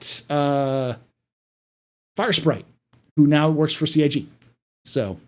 super fun, awesome moments that we've all experienced in the PU and get them down into this short, fun snippet of 10, 15 minutes, hop in, hop out. I think the most fun about Arena Commander is that you get to just jump in and play the game that you want to play. You don't have to spend time collecting all the stuff that you need to go out. You just pick a thing and you start playing it. It lets people get down and dirty without the repercussions that you experience in the PU. Is it possible for Arena Commander to help the development of Star Citizen? Yes, it can be used for testing things that aren't quite in the PU yet, but will be soon. And it can be used for testing things that are already in the PU. As we get closer and closer to Death of a Spaceman, it becomes a vital part of everyone's time in Star Citizen. Be it you just want to practice your flight controls, you want to practice racing, you want to get better at dogfighting or FPS combat, you should be looking at Arena Commander to practice these things so that you don't lose everything when you do it in the PU. Last time on ISC, we talked about all the things that we wanted to do and we were currently working on. The whole laying the foundations idea, that we just needed to hunker down and get these refactors done so that we can start working on some amazing content which we have lined up. Now I'm glad to be in ISC again to talk about that content which we have been working on since. Before we get started, I want to shout out the team. I've got a list here so I don't forget anyone. We've got Adam, Adrian, Bryn, Corwin, Kirk, Mark, Ricky, Samuel, Sean, hi Sean, and Simon, all working extremely hard, and Sean. everyone else and all the other teams that have been extremely helpful in helping us get to where we are today. So let's take you through the flow. I'm going to go back and look at to the end. this. Hard, and everyone else and all the other teams that have been extremely helpful in helping us get to where we are today. So let's take you through the flow from the beginning to the end. Oh, okay. Teams that have been extreme. Kirk, Mark, Ricky. Started. I want to shout out the team. I've got a list here so I don't forget anyone. We've got Adam, Adrian, Bryn, Corwin, Kirk, Mark, Ricky, Samuel, Sean, hi Sean, and Simon, all working extremely hard, and everyone else and all the other teams that have been... That's 11 people. That's a pretty big team. Like, that's not insignificant. It's bigger, it's grown up. And they have some big ones. Kurt is a pretty big one. Sean Tracy.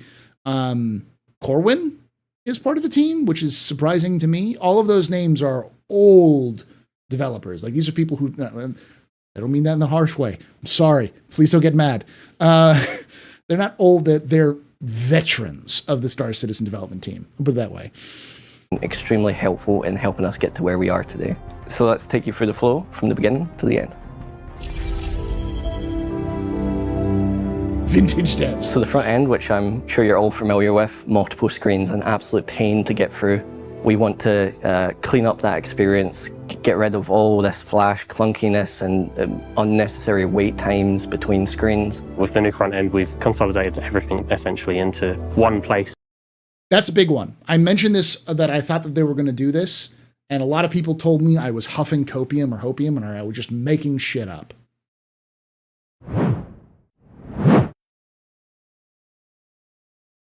Vindication! All right. For everything that you want to do.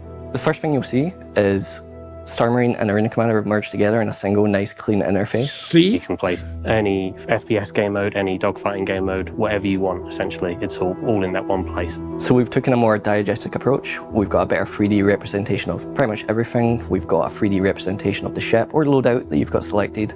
And to put it this way, as early as Tuesday, as most recently as Tuesday, somebody asked me about this, and I said that, and someone said, is that just copium or is that actually true? And I said, most of this is true. The other one is just an assumption on me based off of what I've seen. And I was right. More layered. Oh, okay. The blurred out one.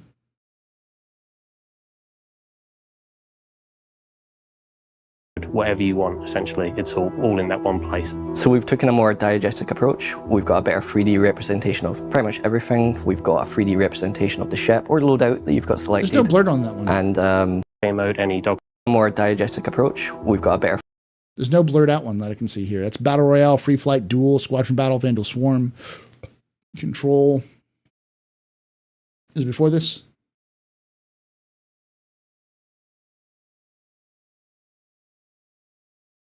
They used to use Flash. They stopped this. Everything's on their new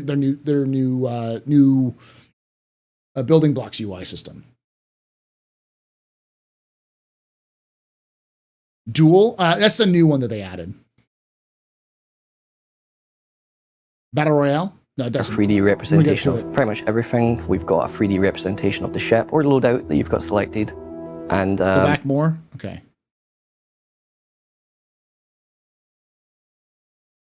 It's an absolute pain to get through. We want to clean up that experience, get rid of all this flash clunkiness and unnecessary wait times between screens. With the new front end, we've consolidated everything essentially into one place for everything that you want to do.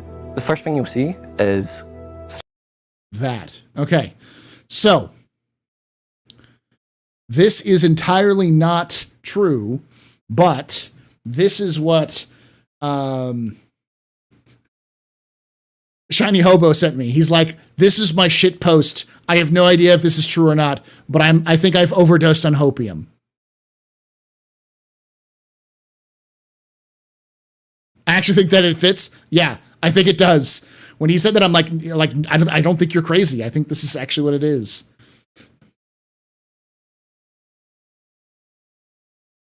Because we'll pull it up.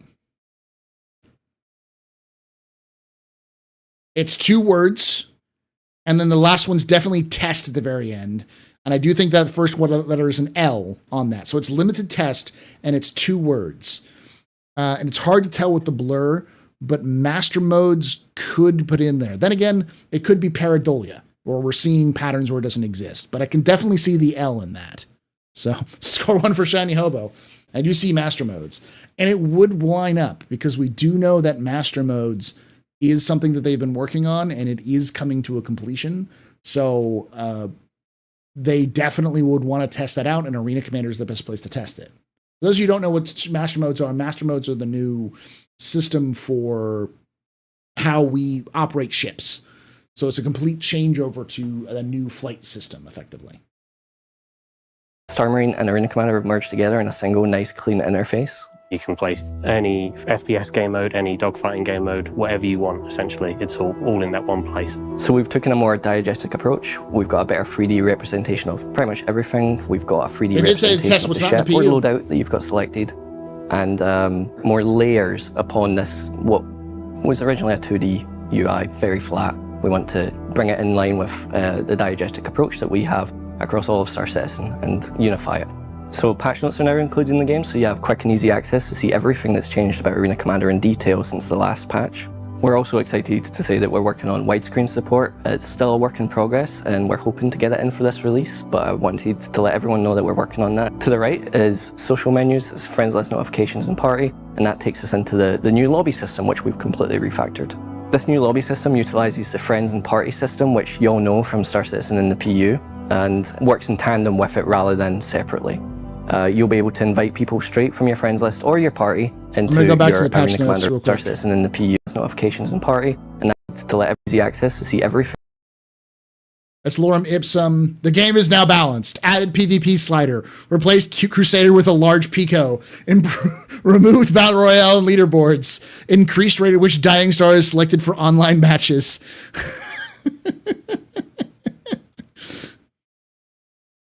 Change the mode, change another mode, change another mode, change another mode, fixed a bug, added a bug, added a bug, added a bug, added a bug, changed the map, added a racing map, added and deleted the map, and a very long text to test, wrapping to see if it works well the way I want, changed the map.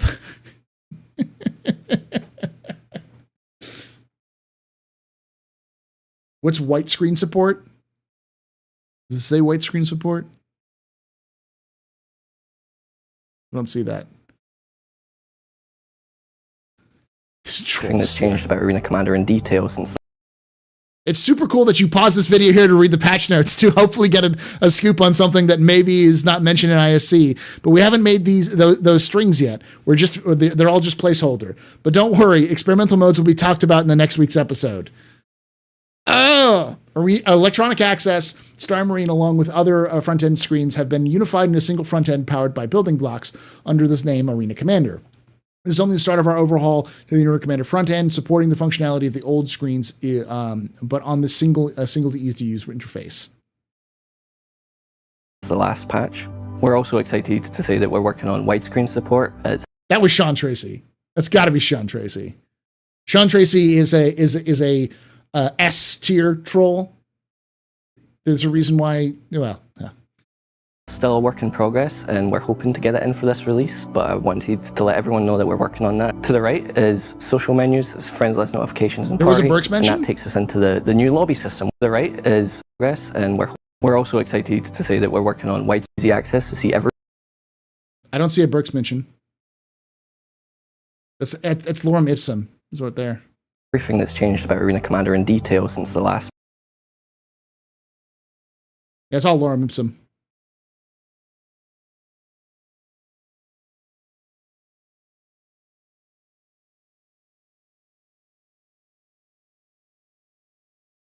Second paragraph. Let's lorem ipsum.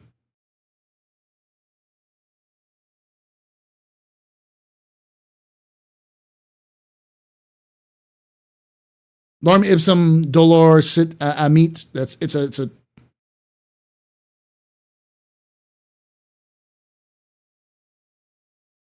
Now that widescreen support is just for Arena Commander or is just bleeding the PU as well. I don't see the widescreen support. I don't know if you said that.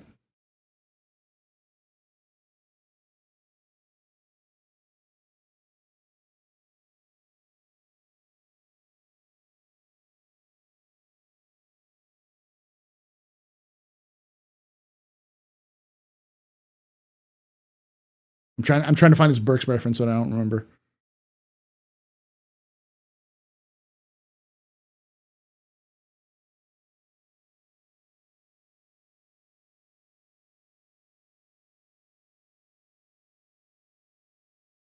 Second paragraph.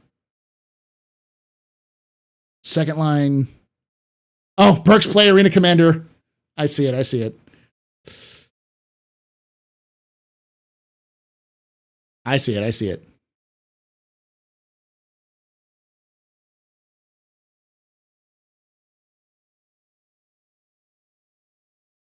He got gnomed. Gnomed. I mean, to be fair, Burks is probably the biggest content creator for Star Citizen. I mean, he's the 5 to 1,000 people in the U.S. community and the English speaking community. So don't worry, I've not gotten a sneaky reference to any of these. I'm sure it'll happen one day when they do something about lore. It'll pause it and say, Paul, why are you reading this? Stop it. Get some help. Patch. But we're also excited to say that we're working on widescreen support. It's still a work in progress, and we're hoping to get it in for this release, but I wanted to let everyone know that we're working on that. To the right is social menus, it's friends list, notifications, and party, and that takes us into the new lobby system, which we've completely refactored. This new lobby... The widescreen support is probably for the menus. I wouldn't think it's for Star Citizen entirely, but we learned the lore watching you. That would be the reference. We learned it watching you. The system utilizes the friends and party system, which you all know from Star Citizen and the PU, and works in tandem with it rather than separately. You'll be able to invite people. I did get that edit once, but it was reversed. Straight from your friends list or your party into your Arena Commander lobby or squad. This new lobby system is faster, more reliable, and hopefully be a much better experience than what you're used to. And it lets you play with the people you want to play with, get into groups faster and easier than ever before. So once you click launch, you'll go straight into the game, and the first thing you're going to notice is the new spawn screen, which is on almost every mode. This is big because I think this is actually pointing us to Theaters of War. Why would you need spawn screens? Combined arms modes. The new spawn screens are our way of essentially making sure that once you're in game, you can do things that you couldn't do before in the Arena Commander. You'll be able to change your ship, you'll be able to change your loadout in game. All of these things are going to be things that you can do with the new spawn screen. It's the way that you can see the battlefield from above without having to actually get into the game. It's essentially our way of making sure that the player knows everything they need to know before they start shooting. So what's great about this new spawn screen, among many things, it finally lets us bring multi-crew to Arena Commander. You'll be able to party up with friends and join their ships in free flight, both swarm modes and squadron battles. You can just click on their ship and just jump straight into it. No longer do you have to awkwardly park next to each other and then get into the other player's. Yes. Who wants to do the Hammerhead Arena Commander? Everyone in a Hammerhead trying to fight it. Been following your content for a couple of years now. This is the first time I've ever been able to catch you live. Big fan. Love your lore series. Keep up the amazing work. Thank you, Master Majoke. I can't even say Mohachi, probably. Thank you for that. I feel weird when people say, hey, Paul, I love your work. I love your lore stuff. I always go, I'm just a crazy person in a room who focuses on a game on internet's.spaceship lore, internet.jpg spaceship lore, or internet JPEG.spaceship. Blah. Internet spaceship.jpg lore. And I never notice if anyone actually cares. This ship, you can just... You mean Vandal Private Swarm? Yes. Oh, yeah. Spawn directly into the turret of that person's vehicle. So for now, for these combat modes, you'll be locked into your seat, but I'm personally super excited for eventually having engineering gameplay also in Arena Commander and laying the foundations with this spawn screen. It leads into that. And this is just the first step. We're excited to eventually work on engineering and combined arms gameplay for these modes. Combined Arms, which is Theaters of War. That's what Theaters of War is, Combined Arms, which means Theaters of War is dead. Long live Theaters of War. As well. So let's start looking at maps, new and old, starting with the New Horizon Speedway. So the whole New Horizon Speedway has been moved to green. Thank you, Deep Light. I mean, it's kind of like when you're streaming, and anyone who does streaming can attest to this. It feels weird when you find out people watch you, because I am alone in a room with headphones on. I have my wife outside who's probably playing video games. She might have gone to bed because it's kind of late, but so she'll just for all she knows, I'm just screaming in my room, like that's it. And it's weird when you get people who like, oh, I love your content. I'm like, people watch my content. Green, the third planet of the Ellis system. You're all just bots. In my brain, you're all just robots. This is the only way that happens. Yeah, none of you exist. You're all just either figments of my imagination or advanced AI chatbots. For New Horizon Speedway, we now have our own entire planet just for Arena Commander. It has. Don't read into this too much, but for those of you who don't know, CIG can generate a planet in like a day. Completely generate with their generation tools. It just takes them a button press. And then they got to go in and kind of make it a little bit better. But generally speaking, this is probably not going to be the final state of green. I mean, every single planet in the Star Citizen universe has changed in terms of its overall appearance. Not like fundamental. I think that the colors and the kind of the scheme that you see here are probably going to be the same, but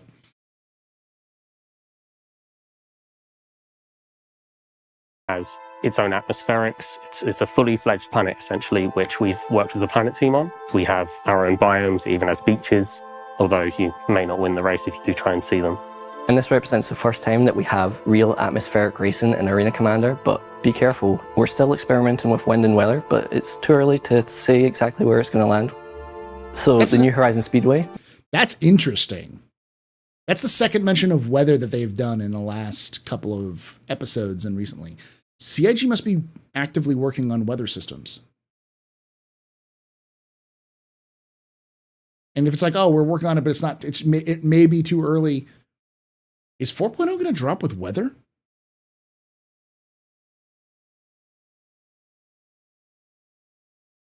Because the storm mentions weather too. Like when they talked about the storm, that was definitely there. So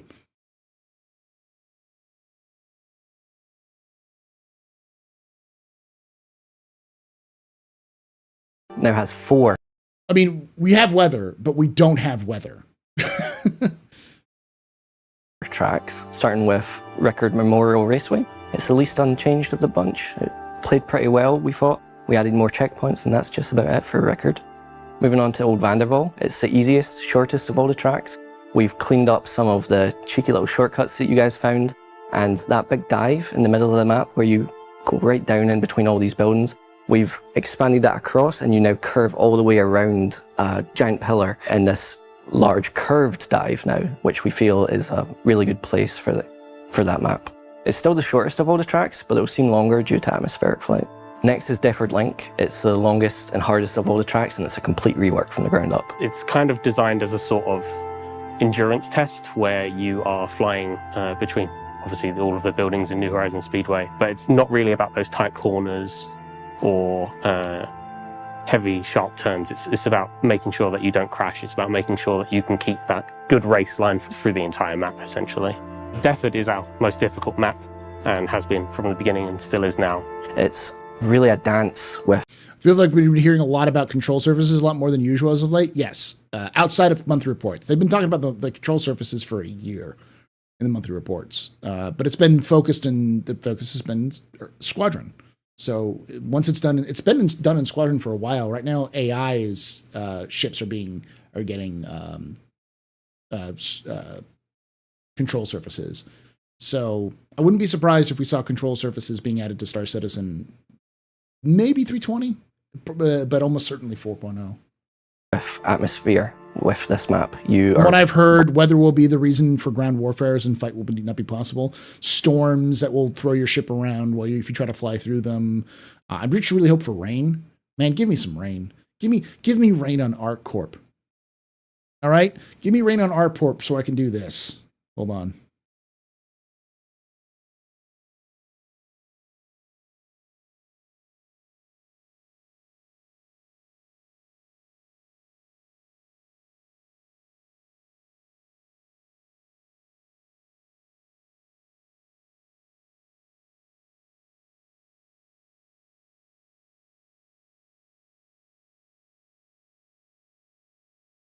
So I can do this.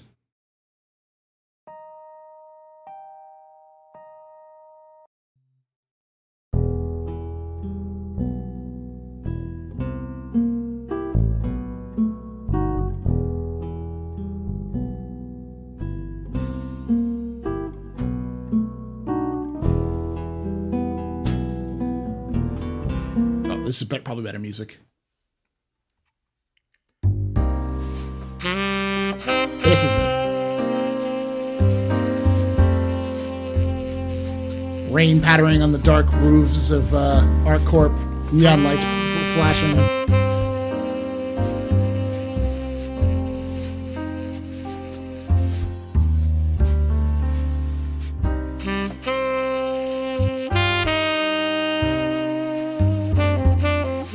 Walking through puddles.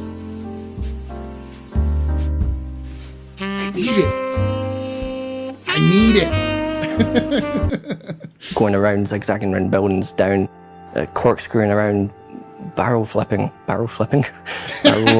My favorite part is the vertical corkscrew and the dive down right at the end before that home stretch back to the finish line. So Halloran Circuit is the 4th edition to the New Horizons Speedway collection. It's primarily inspired by snowboarding. So you're going to see a giant half pipe that expands the entire level, where you're going to have to really test your limits, test your drifting, get those rear engines at the back so you can go down this pipe at the best speeds possible. When I last played it, it kind of reminded me of bobsleighing, where you basically are riding on each bank using the atmospherics of the plane to basically heavily go between each of the very different buildings and hard turns that are inside of the map. And we all just think it's really fun. Alongside this, we also have a few PU race maps that are also coming into Arena Commander. We've got the Snake Pit, Miner's Lament, Yadar Valley, and Icebreaker.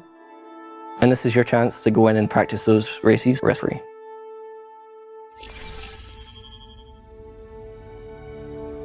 In addition to the race maps, we also have several dogfighting maps coming to Arena Commander. Starting with Jericho Station and Security Post Korea. Jericho Station is the most lightweight of all of these. It's the first PU location that we actually took into Arena Commander, and that is because it is lightweight. There's no planetary bodies around, so it was the easiest for us to get started with. It's just a beautiful location. You see some nebulas off in the background, and I don't know about you, but I've been there a lot with Sino for it, so it's a familiar battleground for me. Essentially allows you to playtest fighting other people and AI around that station in Arena Commander, like you were just in the PU doing it instead. It's once again another way of having that risk-free practice, as well as providing the players finally a much more open and less cluttered dogfighting map in Arena Commander. It also let us address some of the feedback that we got from the community and developers alike, that we needed an arena which was clear of debris and just very lightweight, high performance for people to dogfight and blow up. Yeah, I was gonna put in the Cowboy Bebop music, but that's gonna get even more copywritten. So I will look for a noir soundtrack that I knew about. But yeah, something I haven't thought about, Paul, is that's coming with large prey, predator animals. Is big game hunting contracts going to be a thing? You know how there are contracts, or there are like I guess contracts where you can kind of like culling season for deer in certain areas because they want to make sure the deer population is low enough. That is almost certainly what we're going to see in Star Citizen at some point as contracts. Kill 50 boars, but more lore friendly. With the inclusion of security post-Korea, it means we also have a map now which has turrets. We can essentially use those turrets to add more to the gameplay whilst you're fighting amongst yourselves and against other AI. It gives us the ability to add new modes which use those turrets more effectively. So you're not just fighting against players, you're fighting against the map itself. So you're probably asking yourself why these 2 locations out of everything in the verse? It's because we had to start somewhere, and Jericho Station, it's the simplest of all the locations in the PU. There's no planetary bodies. It had nebulas that we had to bring in, but otherwise pretty simple. With everything that we take from the PU, it's to address these challenges. We want to overcome these, so right now it's not a simple copy-paste job, but hopefully in the future this pipeline that we've made is a lot faster, and we can get a lot more maps from the PU in. Maybe I'm high in hopium, but now that PES is in, it feels like we're getting more substance in the game. Just taking weapons, components, and cargo off the ships make the game feel really different. Yeah, you're not high on hopium. There's definitely been the PES bulldozed a blocker that was like a bottleneck that was happening before. It also created a bunch of problems in the back end, but they're fixing those. It'll take a while, but it'll get fixed eventually. So this is just a start. Yeah, Maelstrom. And the last dogfighting map, which I'm super excited to talk about, is we finally have a dogfighting map in Atmosphere. New Horizon Arena is based on the very map that we've put all of those race ships into, but instead of just speeding around it trying to get the best time, instead you're going to be fighting amongst yourselves in Atmosphere, finally. I know you've been asking for this for so long. Fighting in Atmosphere, as you know, brings unique challenges. It's a lot higher skill ceiling, and it's where most of the fights happen in the PU, so bringing atmospheric dogfighting into Arena Commander was an important step for us. As far as game modes that can be played here, it's all of them, and we're excited to see how players handle it. You'll be able to do every single dogfighting mode available. You can play Pirate Swarm, Vandal Swarm, Squadron Battle, Duel, and Battle Royale. So talking about Pirate Swarm, we've also got an update coming for that. This update includes a new final boss wave. You're now going to be experiencing a capital battle between pirates and UEE, and you're stuck in the middle. So as you get to that 10th wave, the pirate fleet warp in. It consists of 2 hammerheads, 4 cutlass blacks, 6 gladiuses, and a pirate Idris. And your objective here is to simply survive. So as those pirates come in, the UEE also send in 2 F8 Lightnings to come and help you. Those F8s inform you that a UE fleet is on their way to help you, but you have to survive those 2 minutes for them to reach you in time.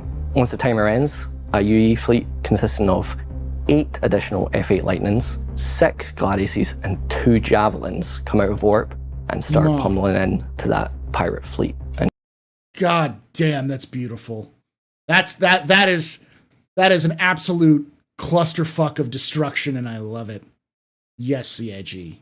Yes. Helping you towards victory. This update comes with a new Spectrum badge, so you've got a couple more weeks to get the old one before that gets switched out. Those rewards are only obtainable in multiplayer, so make sure you hop into multiplayer before the update so you can 12 get FPS. that Pirate Aggressor badge. With the new version, we're introducing a new badge that you'll be able to get starting from the release. So there's also dual mode. We could always co-op. Now we can co-op in multiplayer ships. Instead of having to like EVA out and going into stuff, you can just log into like I said, when 320 comes out, anyone who wants to jump in, I'll jump into a single hammerhead and go out and see if we can survive Pirate Swarm long enough. So no one will be in the PU for this one. A couple more weeks? No. 320 is not coming until October. A 1v1 dogfighting mode. Previously would kill your enemy and just continue on. Now we've added rounds. So after you get that kill, you're going to respawn fully equipped, rearmed, ready for the next fight. And don't worry, I've got you. We're working on leaderboards. It'll take a little bit extra time, but we'll get there. And the last of our mode updates is something called experimental modes, but we're going to touch on that a bit more next week. Wait, did he say a couple weeks? So there's a few more. The old one before that gets switched out. Those rewards are only obtainable in multiplayer, so make sure you hop into multiplayer before the update so you can get that Pirate Aggressor badge. With the new version, we're introducing a new badge that you'll be able to get starting from the release. So there's also duel mode. It's a 1v1 dogfighting mode. Previously, an update coming for that. This update includes a new final boss wave. Been for this for so long. Fighting in Atmosphere, as you know, brings unique challenges. It's a lot higher skill ceiling, and it's where most of the fights happen in the PU. So modes that can be played here, it's all of them. And we're excited to see how players handle it. You'll be able to do every single dogfighting mode available. You can play Pirate Swarm, Vandal Swarm, Squadron Battle, Duel, and Battle Royale. Fight Salah mode. So talking about Pirate Swarm, we've also got an update coming for that. This update includes a new final boss wave. You're now going to be experiencing a capital battle between pirates and UEE, and you're stuck in the middle. So as you get to that 10th wave, the pirate fleet warp in. It consists of 2 hammerheads, 4 cutlass blacks, 6 gladiuses, and a pirate Idris. And your objective here is to simply survive. So as those pirates come in,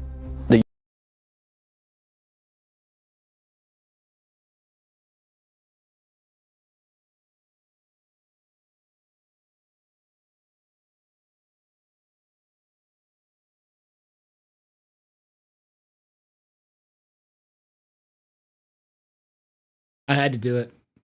I had to do it.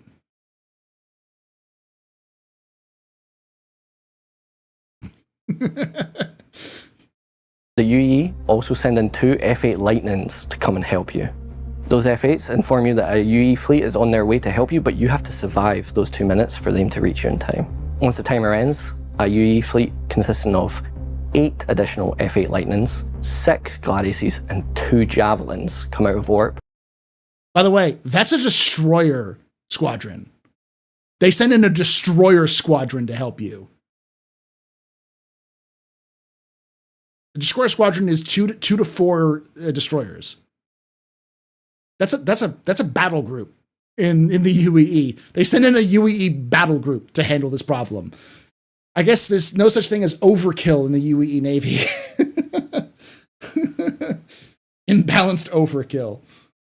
They have special formations? Yeah. Destroyer squadrons are 2 to 4 destroyers. You have usually just a battle group consists of 2 to 4 destroyers, at least a couple of frigates, and support ships. Usually it's anchored by a single carrier, but sometimes it can be a destroyer squadron can anchor the whole stuff. So.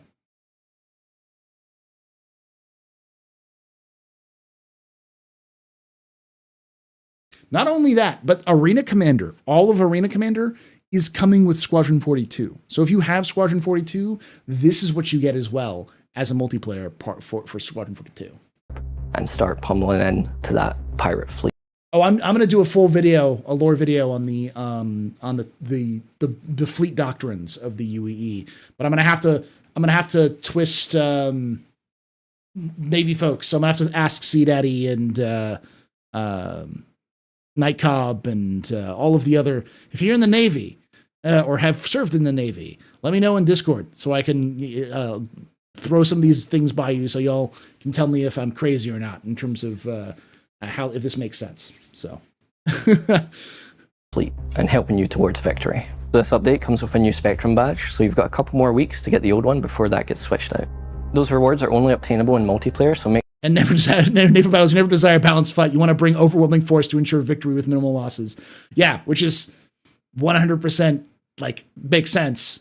But it's like, you know, in this sort of narrative, it's like because you could play this solo. It's like a single fighter pilot manages to fight off increasing waves of pirates, and then a pirate, you know, an entire pirate gang shows up with a frigate. And the Navy shows up being like, cool, one civilian is in danger. Here is a battle group.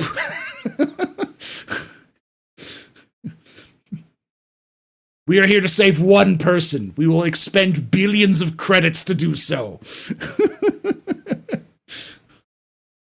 Make sure you hop into multiplayer before the update so you can get that pirate aggressor badge. With the new version, we're introducing a new badge that you'll be able to get starting from the release. So there's also duel mode. It's a 1v1. We'll go back there a little bit because we were talking about the weeks. Pirate fleet and helping you towards victory. This update comes with a new Spectrum badge, so you've got a couple more weeks to get the old one before that gets switched. Yeah, so it sounds like they're going to be dropping a lot of this stuff, dropping it out in the next couple of weeks. So my guess is the end of July was when they'll drop it off. So it is in game fiction, and it's in Arena Commander. So it's like a fantasy of the whole thing, but switched out. Those rewards are only obtainable in multiplayer, so make sure you hop into multiplayer before the update so you can get that Pirate Aggressor badge. With the new version, we're introducing a new badge that you'll be able to get starting from the release. So there's also duel mode. It's a 1v1 dogfighting mode. Previously, would kill your enemy and just continue on. Now we've added rounds, so after you get that kill, you're going to respawn fully equipped. No, you're not going to get 320 by the end of July. I think it's less that you're, and more that my Mr. Incredible scene. He looks at watch. Yeah, I got time.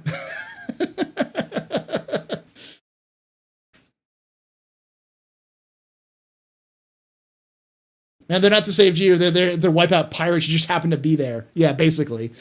You just happen to be between them and a pirate gang they've been hunting. Rearmed, ready for the next fight. And don't worry, I've got you. We're working on leaderboards. It'll take a little bit extra time, but we'll get there. And the last of our mode updates is something called experimental modes, but we're going to touch on that a bit more next week. So there's a few more additions coming to Arena Commander, including... But why drop it out without something to replace it? Because they have to integrate the game with the back end. So that may take some time, because they'll remove it, and then they'll... Because they don't want to have... Because it'll be the same badge, effectively. Not the same badge, but it'll be the same requirements. So it's got to be a code issue. Talking back-end code issue. And, you know, the end of July makes sense because August, September would be around when they're starting to finalize some of the stuff for 320, because 320s wouldn't be coming out until October. So in the def cam and def recap, you'll be able to view the action after you die rather than it point to the ground. This new def camera will point out your opponent rather than being this static camera that just zooms off into the abyss. It recaps everything that you did in that life, so damage you dealt to enemies, damage you received, and how you died. We're also iterating on the scoreboard, so we're adding right-click options, so you can mute. Add friends, add squad up together using the new lobby system. We also fixed... Please put that in the PU, CIG. Holy shit, that's amazing. That really annoying issue where, you know, your teammates appear in the other team in the scoreboard, even though they're not in the actual game, as well as, you know, all the other things that came along with, you know, the round system and stuff that wasn't really cooperating with it. So those are all fixed up now, thankfully. We've also updated scoring, so now the score will change based on the rating of your opponent, so you get more reward if you're killing, you know, the rank 1 player versus someone that's brand new to Arena Commander. Repeatedly killing the same player is going to give you less score to, you know, stop that cheating going on. And if you try to leave a game early, it's going to give you an early leaver punishment. Next time on Inside Star Citizen. So that's just some of the goodies we've got coming with 320 in dogfighting and racing. I'm excited to be returning next week to talk to you about FPS combat and some of the additions we're adding to those modes, as well as experimental modes. Bye.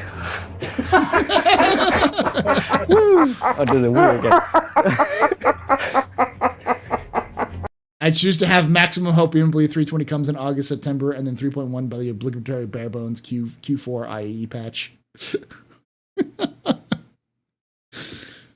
So, again, this is the gentleman who was working on this in Firesprite, loved it so much, believed in it so much that he left his former company to work for CIG. All right, that's some dedication. He cares about Arena Commander. See you next week. So, what did we learn this week? Well, he left his entire company to work for CIG because CIG originally contracted him to do work for Arena Commander through Firesprite, and it was only like 3 or 4 people working at Firesprite, but then Firesprite was purchased by Sony, so they dropped the contract with Star Citizen and with Cloud Imperium, so so he managed to get swooped up by CIG. So yeah, and then he left his wife. I hope at least CIG gave him a pay raise and stuff like that, but yeah, this is after they got bought by Sony. Yeah. I don't know, maybe Sony was going to do downsizing, or they were afraid of doing downsizing, so he left. But basically, he's a developer who's been working exclusively on Arena Commander for like 3 years. So that's one of the reasons why when I said earlier this year, watch Arena Commander team, it's because that. It's like, Jesus. they have a bunch of veterans, and they have a dude who is so dedicated he left his former job to continue to work on Star Citizen. So, well, we learned that true atmospheric flight, that's passion, is coming to Arena Commander for both racing and fighting modes. That locations from the persistent universe are being brought into the simulation to let you test your metal easier than ever before. That this becomes more and more important and valuable as the PU continues to move closer to the death of a spaceman in the future.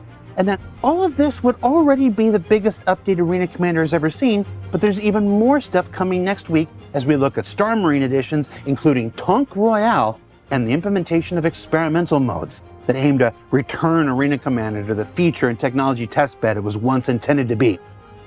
World of Tanks Star Citizen. And then, back in the PU, I hear there's a jump town going on at the moment. Oh, I sure hope it's safe. For Inside Star Citizen, I'm Jared Huckabee. Thanks for exploring the process of game development with us, and we'll see you all here next week.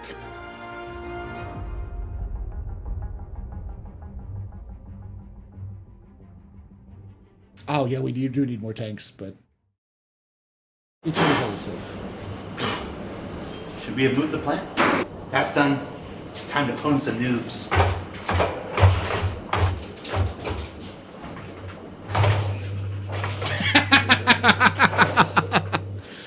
That must have been a green screen. That's a GIF.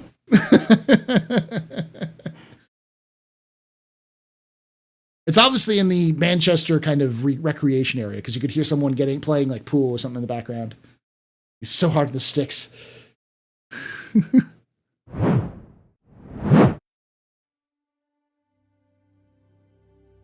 All right. That feels expensive. It probably is. Need more between bushes.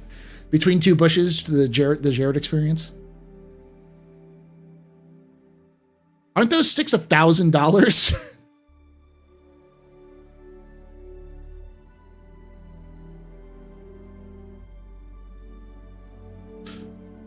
Have you been there, Westbrook? I know you work with JRDF, so I don't know if you've been there or not. Or did I just out you and I didn't mean to? To be fair, we both signed the same NDA, so technically I am a consultant for JRDF, I think. So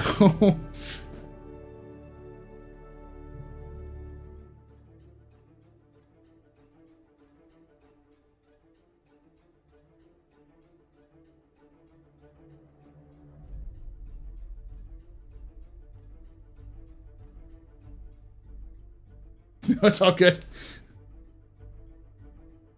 Because I know JR's been there, or at least JR saw the plans for it. So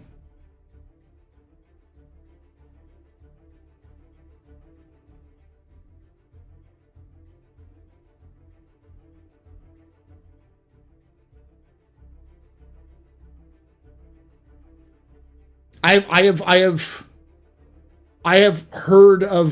heard tell of that thing. That place is amazing though. Like, it is built from scratch to be a game developer studio. There's a lot of space that they use for recreation, for other things like that, so. Has there only been one Private Aggressor badge so far? Yes. There's only been one that I know of. There's been a Pirate Aggressor, and I think there's a Vandal Swarm one as well. I'm pretty sure Chris leaked the renders in his letter. Yes, he did.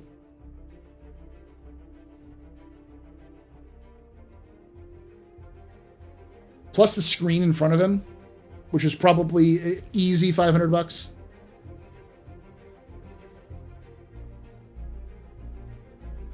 This is the second time I've unsubbed from this channel. Weird.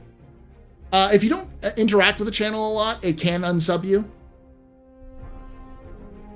I could also have said something terrible that made you unsub to me. I wouldn't be against that. I know I say some stupid things sometimes.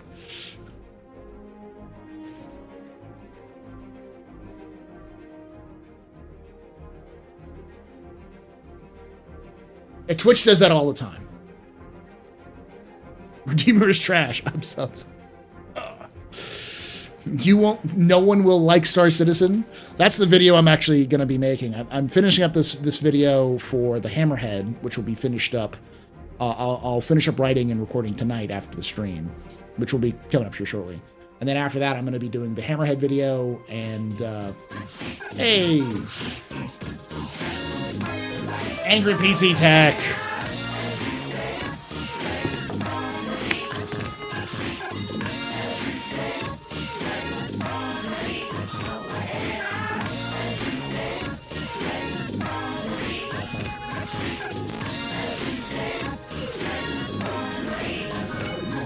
Angry PC Tech just gifted 5 subs. Thank you so much for that 5 sub bomb to Mithras, Gulturino, Mr. Stunner, Mount Stunner, Mr. Stunner. Mount Stunner has been a stalwart supporter for Star Citizen of my channel for a very long time. Wait, how are you not subbed, Stunner? Mount Stunner, Omega Black, and Sir Green Limon, you are all very important pubbers, very impressive pistons, very neat pedestrians, y'all rock. Shots and cheers in chat, y'all. Shots and cheers.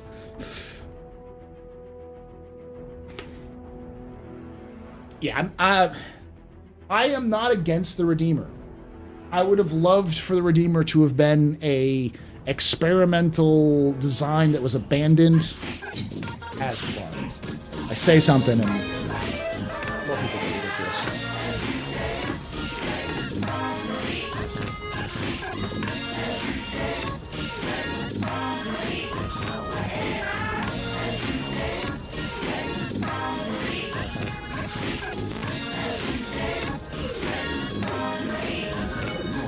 Askobar_1 just gifted 10 subs.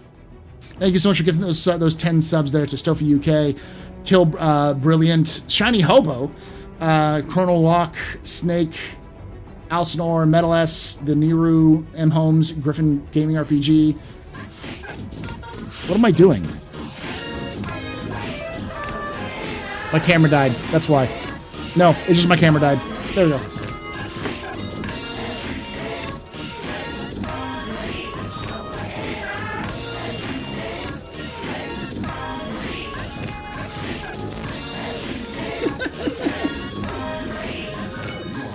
Angry PC Tech just gifted 5 subs. I'm going to give those 5 subs to Chase Hammer, Alcinog, Asnog, Wired Kamikaze, Dunsel Beard, Slow-Mo Turtle TTV, and Silky. Here we go.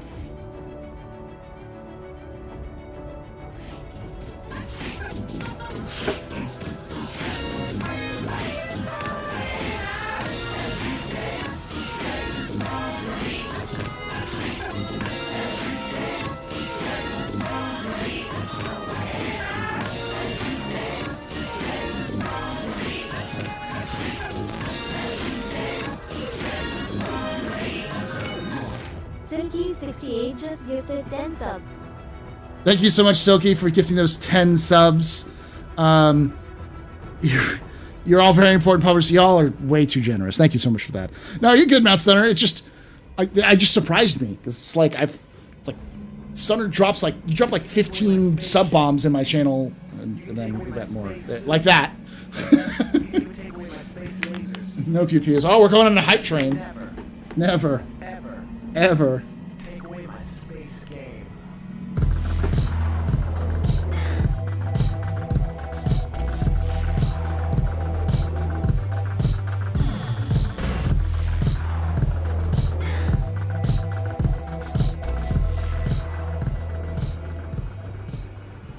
G-Sharp just resubscribed for 51 months. 51 months, G-Sharp. Man, you've been hanging around for a while. You are a very important pupper, very impressive pisser, very pedestrian. You rock.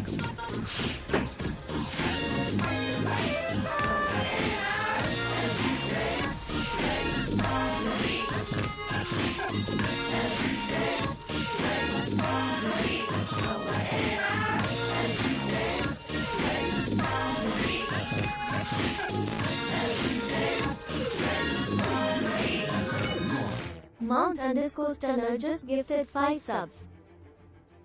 Thank you so much for gifting those 5 subs there, Stunner.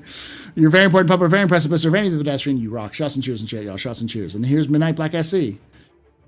Just like, hey, we just love to see that hype train go up.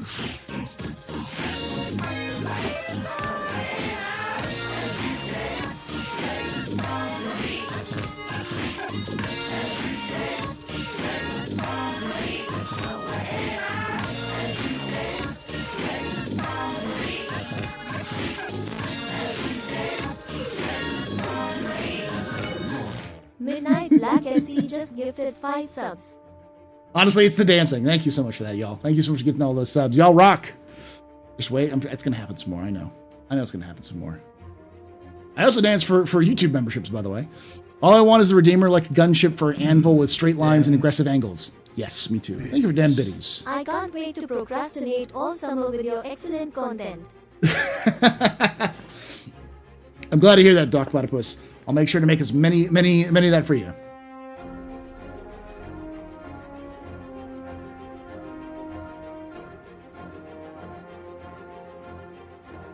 Aimless is always a dodger.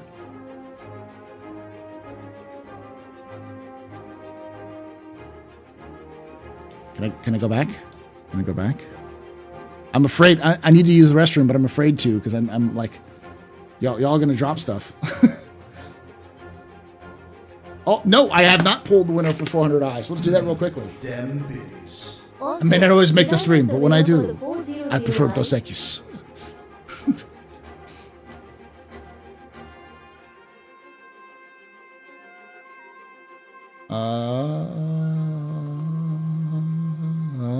I can't. Or what is it? Oakley.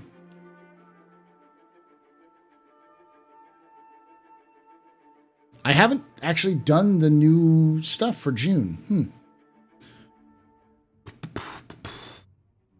Let's get that set up before we end up over here. All right. So good luck to everyone who entered. This is from the month, the entire month.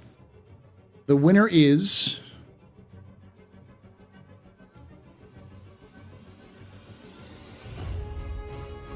One-Wheeled Odin. One-Wheeled Odin, you still here?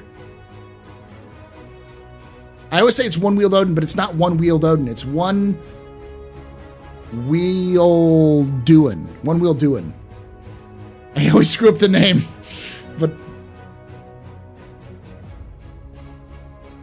they're usually here. They're probably in the restroom. It's okay. I'll message something on.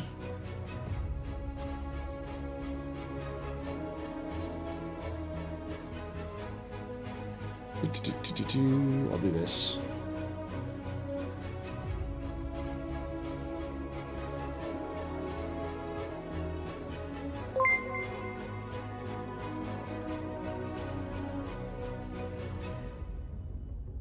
What was that? You can take away my spaceship. You can take away my space suit. No problem there, Surson. You can even take away my space lasers. But you can never, ever. Yeah, I think that's where I got the One-Wheeled Odin thing from. Space game.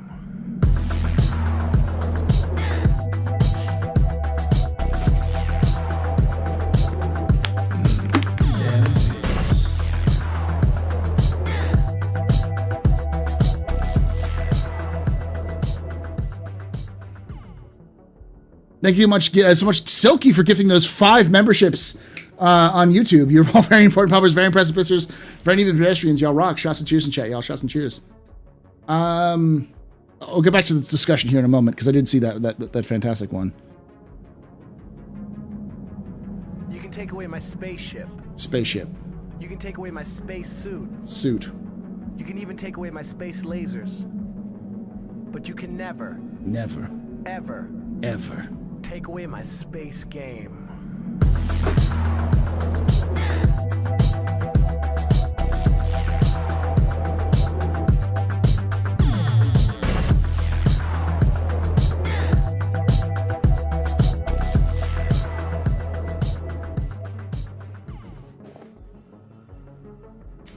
Thank you so much for giving that sub to, or the membership to Haldor, to Man on Crutches. Let's see if it goes again.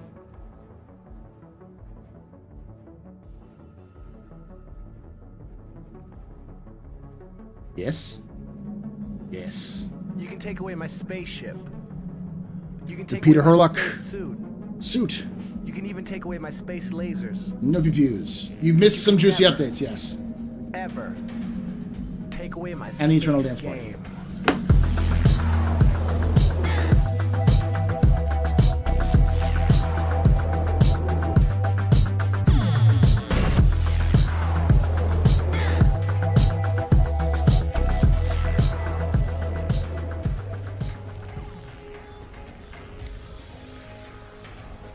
We got 2 more. It goes, for the memberships, it goes each one individually. I haven't set up the sub bomb yet for that one, or the membership bomb for that one, so.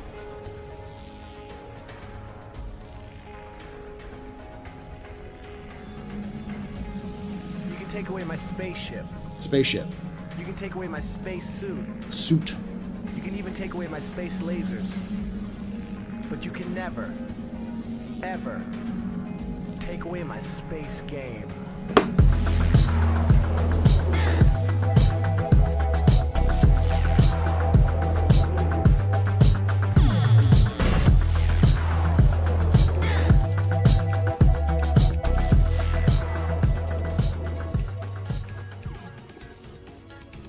Daniel Diamond, thank you so much. Or thank you for giving that to Daniel Diamond. And then we've got James Russell.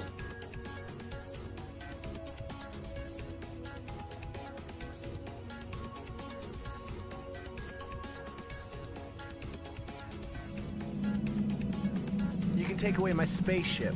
Ship. You can take away my space suit. Space. You can even take away my space lasers. Ship. But you can never, Spaceship. ever Spaceship. take away my space game.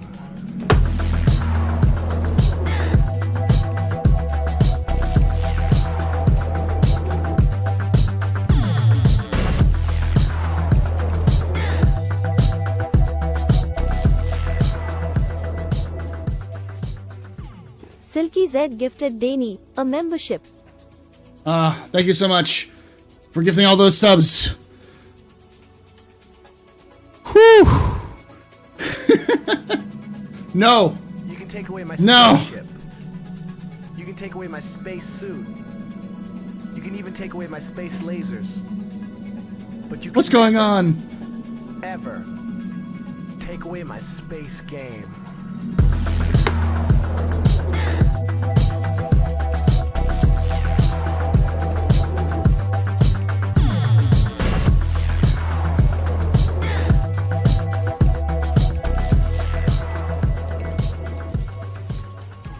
Silky Z gifted James a membership. Is that it, I think?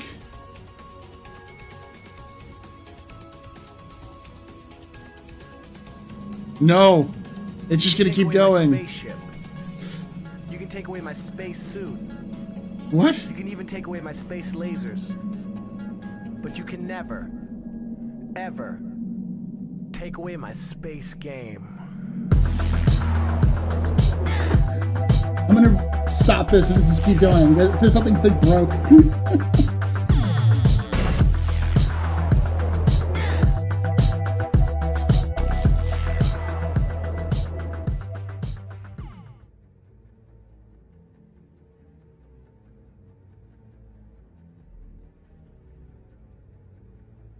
Hold on. Hold on. No, they're not gifted subs. The gifted subs are different. The true death of a spaceman. I think we're good. Yeah, I think we're good. All right, chat. I'm going to be right back. I got to use the restroom. So, as you know, sound alerts are on. Enjoy yourself. If you're watching this on YouTube, you can come back.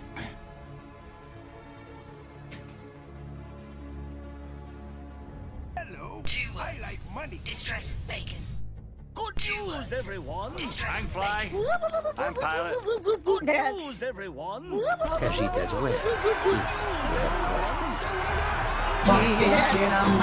at this moment that he knew. He fucked up. It was at this moment that he knew. He fucked up. Bounty hunting is a complicated profession. Hunting is a complicated profession. I'm Pilot. You have coin. 2 words. Everybody and his dog calls himself an outlaw. Good news, everyone. I'm just an old-fashioned cowboy.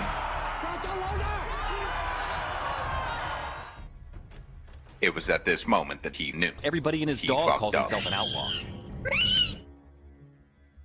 Drugs. Bounty hunting is a complicated profession. 2 words. Distress bacon. Whew. Drugs. Drugs.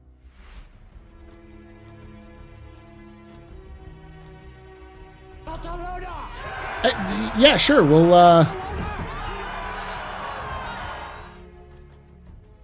let me know, Angry PC Tech. That sounds like a good idea.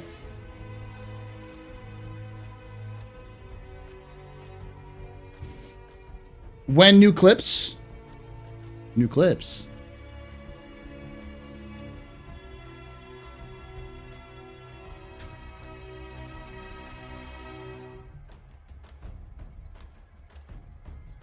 All right, so I'm going to go to my hangar.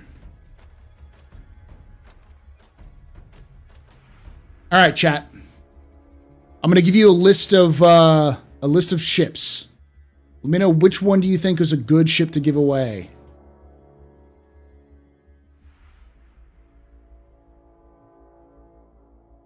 These are ones that I have.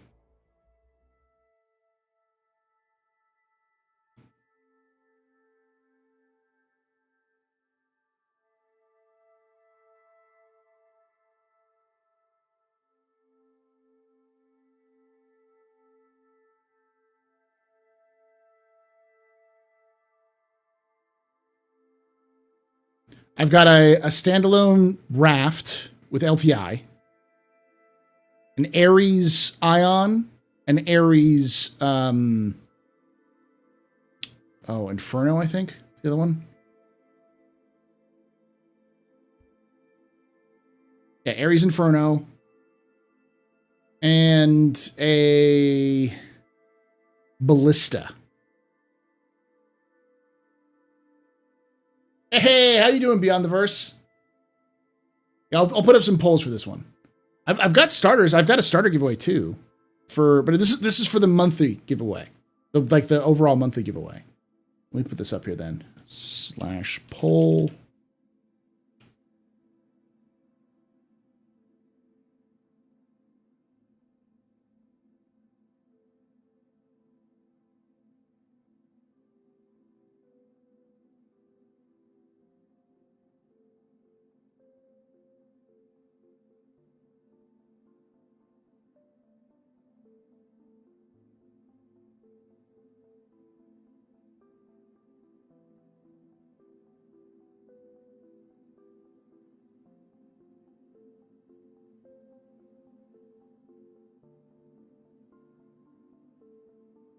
Put this on YouTube as well. Them biddies. I just want to hear the robot say poop. I have the most mature community in all of Twitch. Which is funny because I know my demographics. All y'all are older than 30. All right? Y'all are grown-ass adults. I'm proud of you. Keep that childlike spirit alive.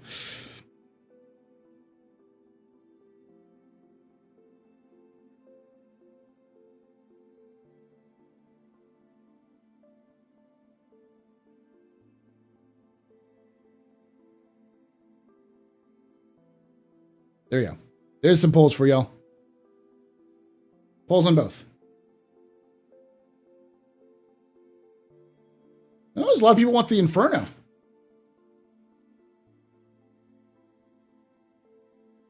Not grown up, damn it. Resent that remark.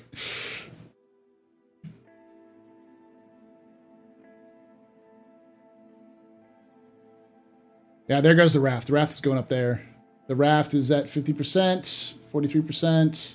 It's tied with the Inferno. There's a lot of people want the Inferno, too.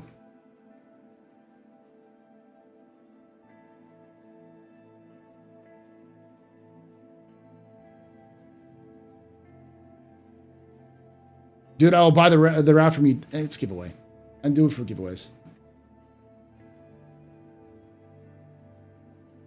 Ares would be perfect for now Jumptown and Piracy. Yeah.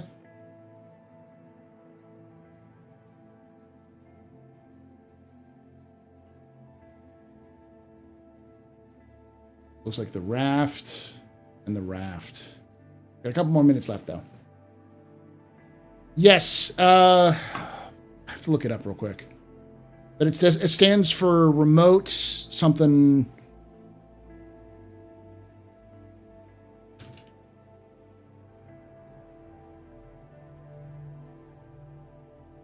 Reinforced Advanced Freight Transport. That's what it's called.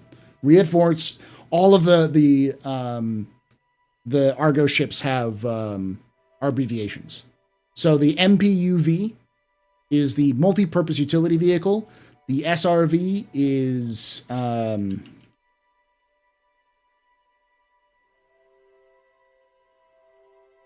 the standard recovery vehicle. The MOL is the multi-operator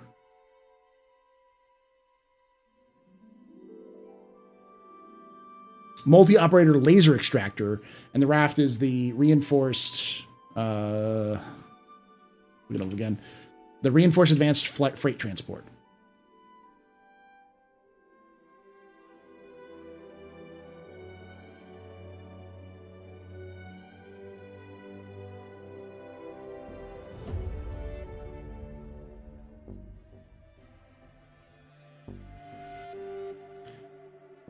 So, with that naming scheme, what their name and salvage be? Wreck or Wrecker, WREKR,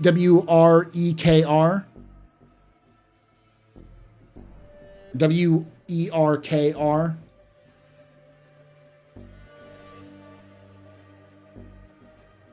Would be my guess, or yeah, something like Wrecker.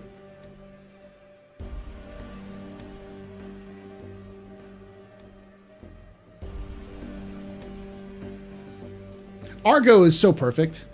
Argo reminds me of what, like, Argo is fairly unique, I think, in the Star Citizen universe. I don't think I've seen many ships in other universes that kind of match Argo, because Argo is a brick.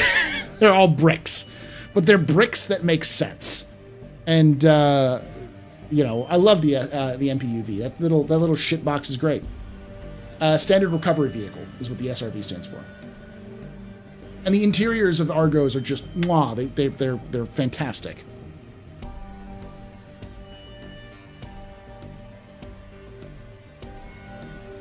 I think you can buy the raft in game, can't you?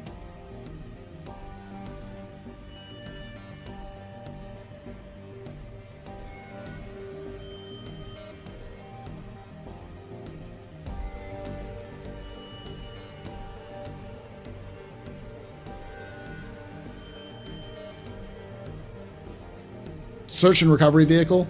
No, it's I'll pull up the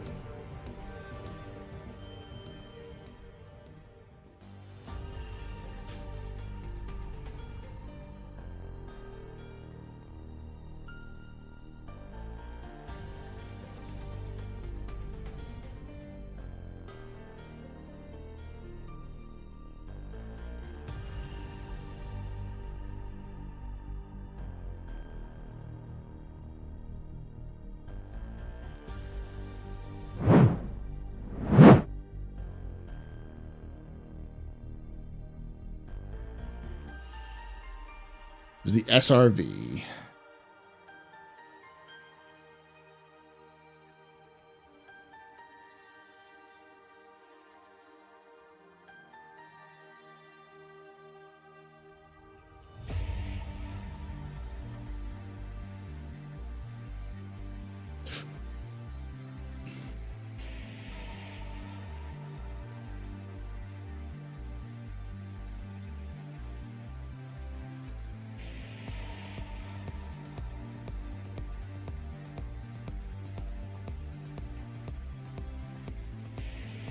See if it says it somewhere around here.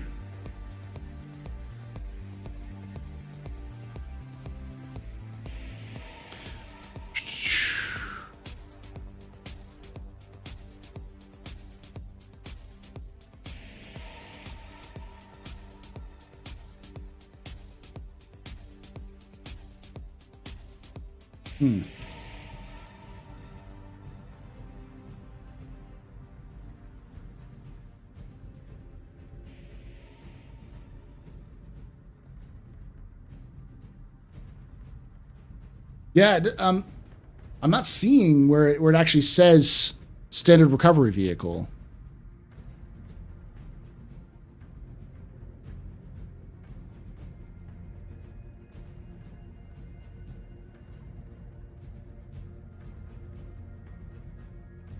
Yeah, I'll just say SRV.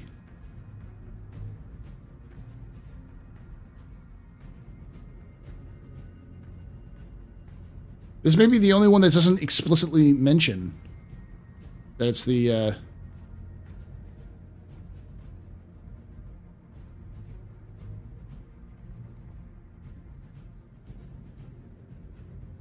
I'll just say SRV.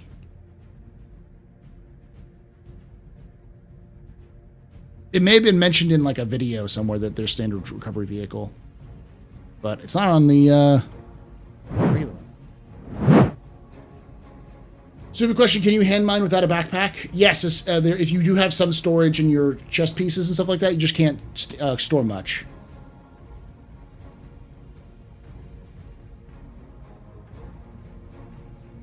Yeah, I'm picking it from the tools page is where I got the standard recovery vehicle, but its only reference is the sale page, and the sale page does not explicitly say that it's the standard recovery vehicle.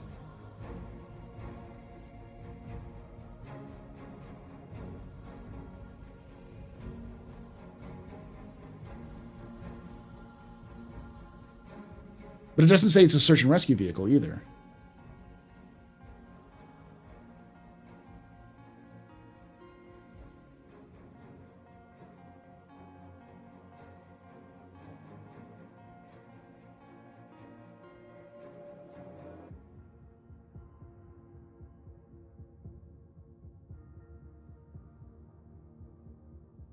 Yeah.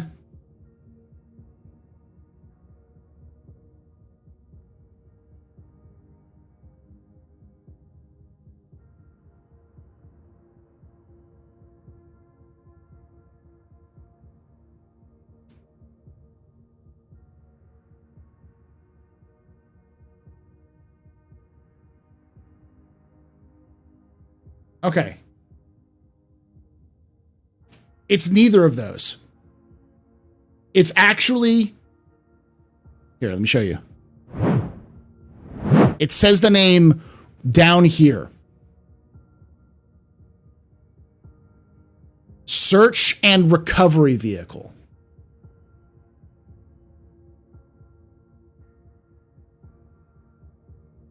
Search and recovery vehicle. That's what the SRZ stands for. Search and recovery vehicle.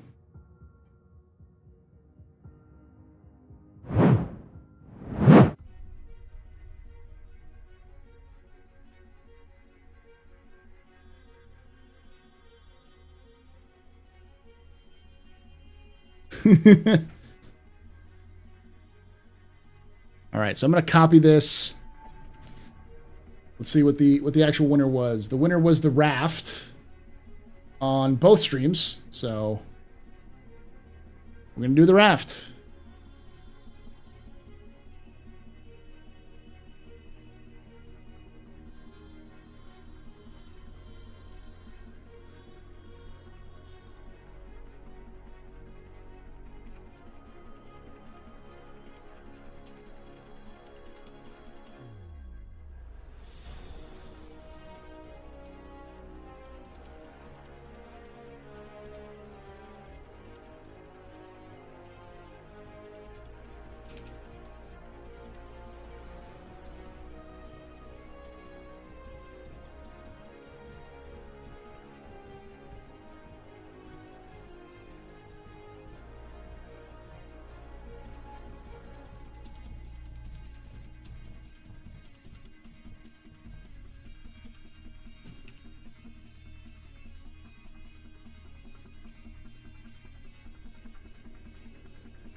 I'm going to find out how much the...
Okay.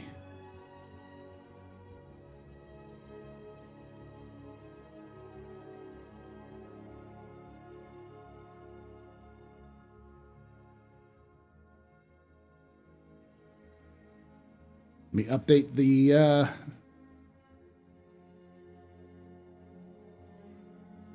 edit.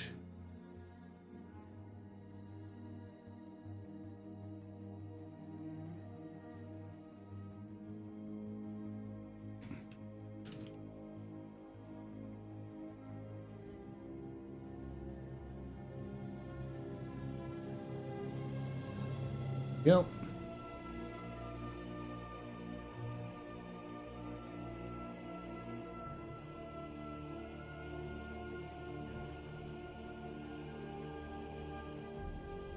All right, so this should be updated. Exclamation point June should be up there now.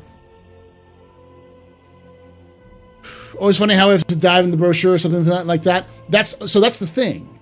Like, that's why doing any kind of lore research in Star Citizen is both fascinating and frustrating.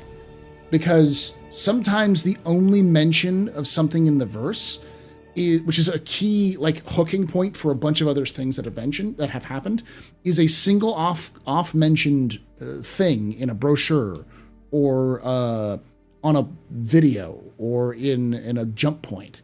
Like, they're all over the place. It's like a jigsaw puzzle trying to solve this sort of thing.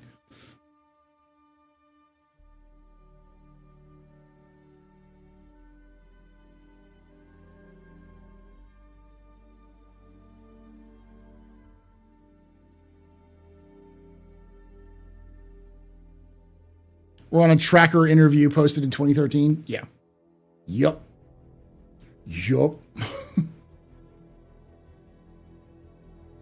All right. So there was a question before we got all to this stuff. Any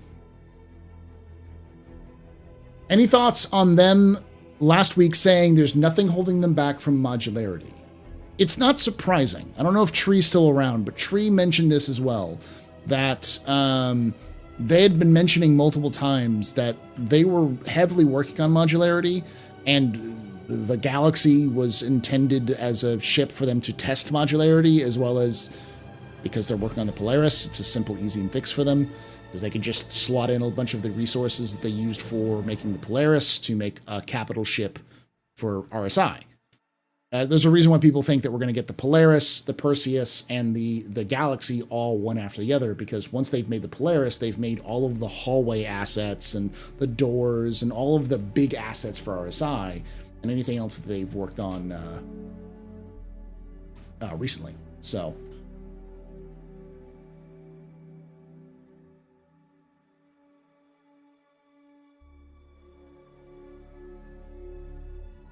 they fucked it up twice. Q&A Argo SRV is standard recovery vehicle, but then crew calls it the search and recovery vehicle.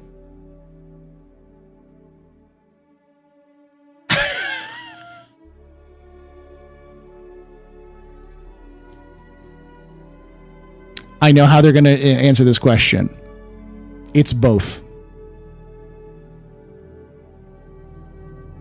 Because CIG writers love to do this. Something like this happens, it's both. There'll be a lore explanation as to its purpose, and they said it's a search and recovery vehicle, so they called it the SRV. But then some chucklehead in marketing was like, that's not enough, let's pump it up, let's call it the standard recovery vehicle to make it sound more important. But no one calls it by their names, it's just the SRV. So...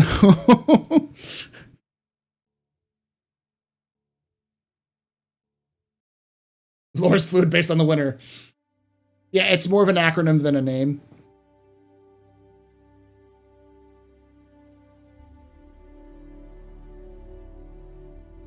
I'm confused how the whole C uses modularity tech tangentially when the whole A exists. I guess that has to do with the hallway you can walk through. Yeah, it's the expandable hallway on the whole C, which is the big one. It's a backronym? Yes. I love that term, backronym. For those of you who don't know what a backronym is, it's basically they came up with the acronym first because they wanted to call it something cool, and then they found a way to shoehorn it in. It's popular in U.S. politics. All of our laws are named after that kind of stuff. All have that stupid backronyms. U.S. military technology has got the same thing. It's either a backronym or it's M1. Those are the two options U.S. military has.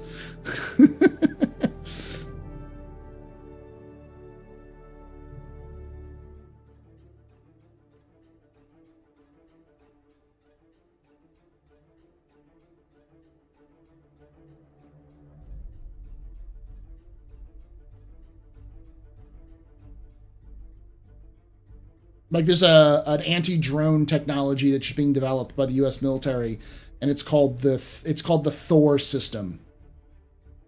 It's like, they came up with Thor before they decided to call to figure out what the acronym stands for.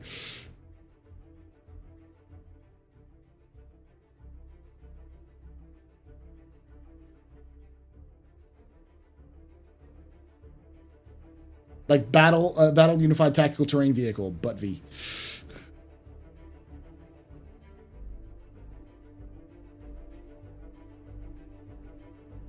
Advanced Salvage, Transfer, and Recovery Operator.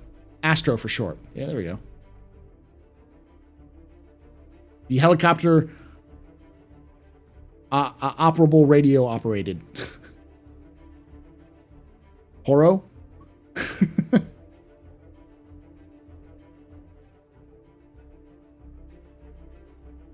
What about THAAD? How is modulator different from just telling an ASOP terminal, turn my ward into Sentinel? Are they trying to physicalize it so we have to swap it out ourselves? It's more complicated than that because it's taking the frame of one chip and then replacing the innards with another. They actually talk about this in StarCitizen Live, is that there's not really modular sections. It's that the parts they want to turn into modules still have stuff attached. So, like, for instance, the Retaliator has claws that retract down with torpedo tubes. So, those claws are part of the ship. It's part of the basic functionality of the ship. So, you wouldn't get rid of you could replace those with torpedoes. You get rid of the torpedoes, but those claws would still remain there. And the same thing for instance, all of the Vanguards. They're like a bespoke animations and lighting and other things that are part of, and colors and such, which are all part of the interiors sections of the module swappable sections. So they had to, it's more than just swap it out. It's like they have to literally swap it out and have the functionality be the same. So.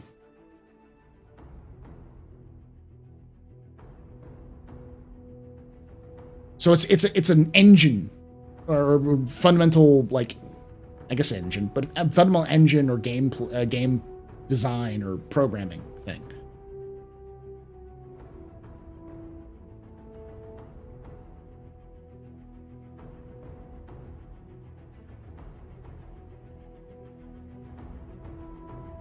Claws are actually part of the outside of the ship. Oh, okay, yeah, it says something like that. They had to rework them so that the outer hull was the same, essentially, to make the room modules work in the future. Yeah. So, in practicality, it'll be an ASOP terminal swap. It's just like swapping out missiles, one type of torpedo for another type of torpedo. But in terms of actual gameplay functionality, was a lot more complicated than that to get that working. So that's done. I'm glad that it's done. I'm not surprised that it's done. And I'm sure it's not going to fully function, but it will almost certainly require a refit though. So it's going to require some time. They don't want you to be able to swap it out on the fly. They're going to want you to have to go to a specialized location.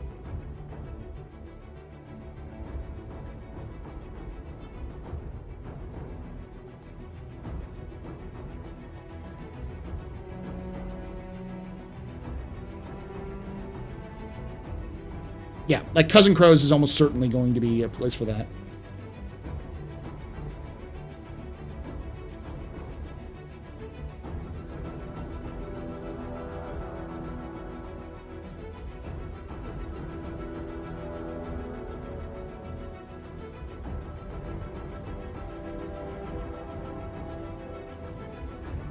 Khajiit has waves if you have coin. All right, so we're gonna wrap it up here because it's coming up to we're well over, and I gotta get some other stuff done. But this is gonna be my last stream for the week. Cam and I are going off to celebrate our 10th wedding anniversary this weekend. We're just gonna relax. We're just gonna hang out, you know. We got a hotel room in San Antonio, which is not too far away from us, but you know, it's nice. Just go down there and be tourists for a weekend. I'll be back on Monday for Mini Mondays, for model painting Mondays. And yes. Thank y'all. It's sort of weird because Cam and I will look at each other and be like, we've been married for 10 years. It's really been that long? We tend to celebrate our first dating anniversary more than our wedding anniversary because we were married for 4.5 years. We were dating for 4.5 years before we got married. We started dating in 2008 and got married in 2013. We started dating in November of 2008. So imagine taking the space helmet with you. It's the only way I can get it to work. There, Smart Stunner. No.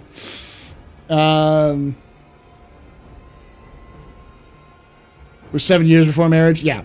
So we kind of have more of a connection to our dating anniversary than our wedding anniversary, but you know.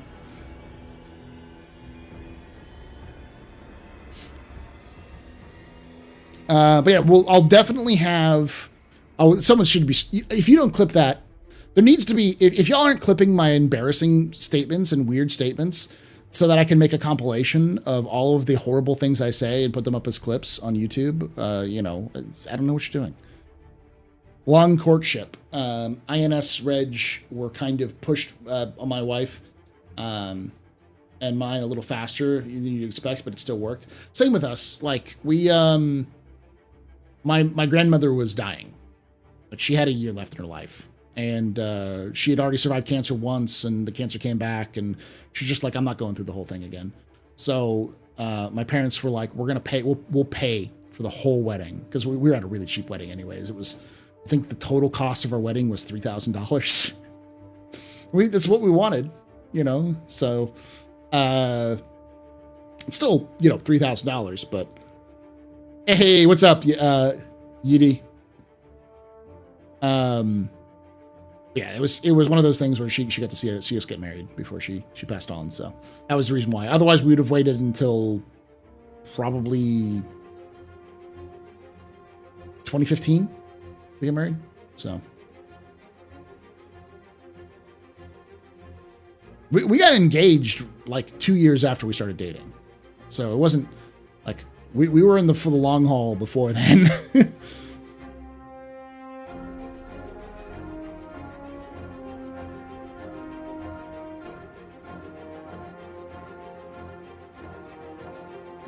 The joke that we both say is that we're not trapped in this. Like I'll tell her she's not trapped in. I'm not trapped in this marriage with her. She's trapped in this marriage with me, and she'll say the same thing. So, but no more content for this weekend. I'll be back on Monday for some mini model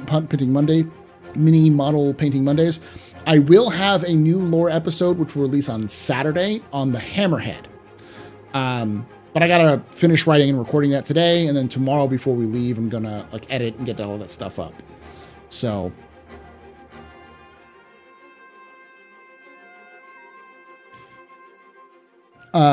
check it out. Oh, what kind of mini models we got? Well, first of all, those of you who don't know, I have to show this off, but I do miniature painting. I'm a hobbyist. I only got back into the hobby in 2020 because of the pandemic.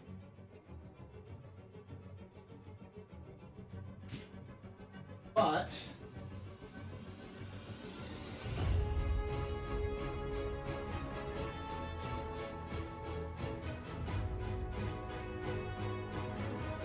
working on this. This is what I've been painting. We did the back end because it's two separate. We did this back end on Monday. I got to go through and clean it up a little bit because I put a wash on it. And once I clean it up, I'm going to work on the front end, and then I'm going to give it a little bit of a shine at the end. Okay.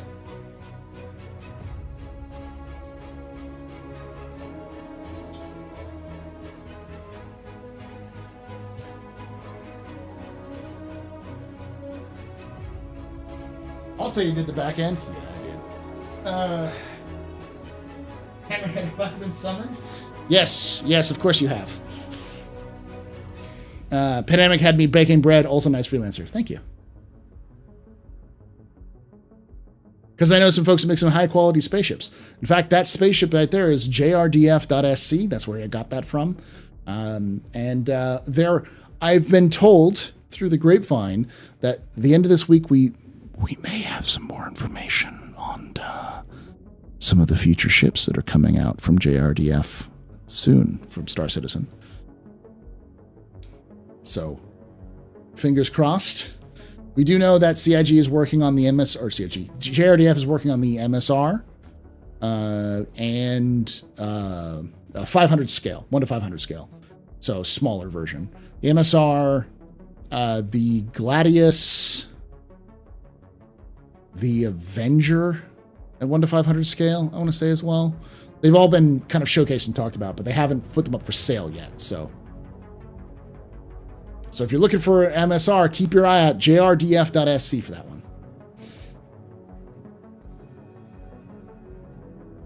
Looks back up to see a bunch of romance-related stuff he's unqualified for. Yeah, last model I built was in the 90s.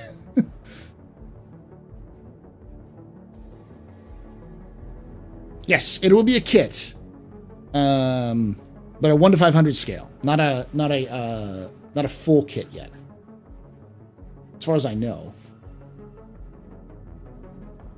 I know it's definitely coming to 1 to 500 scale, because if it was a 1 to 200 scale, that thing would be chunky. It's huge. Yeah, it's not the scale. I'll show you all the scale of what the MSR is going to be. This is the 1 to 200 scale, and this is the 1 to 500 scale. You can see the difference between the two.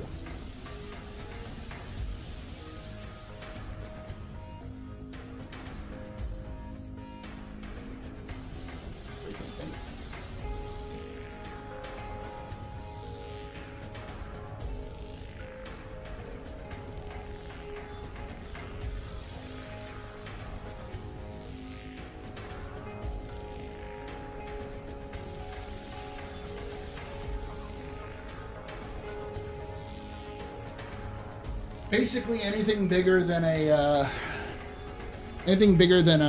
Cutlass is probably going to be in 1 to 500, because like they currently have a Carrack, which is at 1 to 500.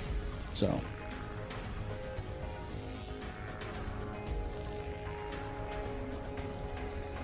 shut up and take my money, Friday. Yeah, massive. Now they are kind of expensive, because they're only made in limited quantities, and they're made in the UK. So the shipping is what's going to kill you. The kits themselves aren't that bad, but the shipping is bad. They're trying to improve it a little bit, but 1 to 5 of a whole 100, it seems to be a wargaming scale. I'm not talking about it. We're gonna be at SitCon. So yeah, if you're going to SitCon, you can buy it without having to ship, which is great.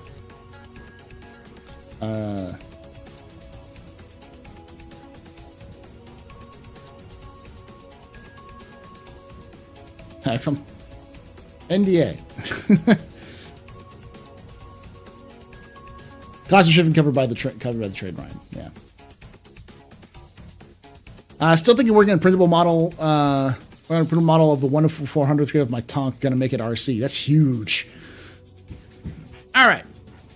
But then next week after we do that on Mondays, because I do those early in the mornings. That's about 9 a.m. Eastern. So if you're in the UK and if you're on the West Coast, it's like 7 o'clock in the morning, 6 o'clock in the morning. We go for like 3 hours or so. And if you're in the UK or in Europe, it's, you know, mid-afternoon, late afternoon, so you can come down and watch some nice painting. I'm not by any means an expert. I'm still learning a lot about how to paint, but I think I'm going to do pretty well.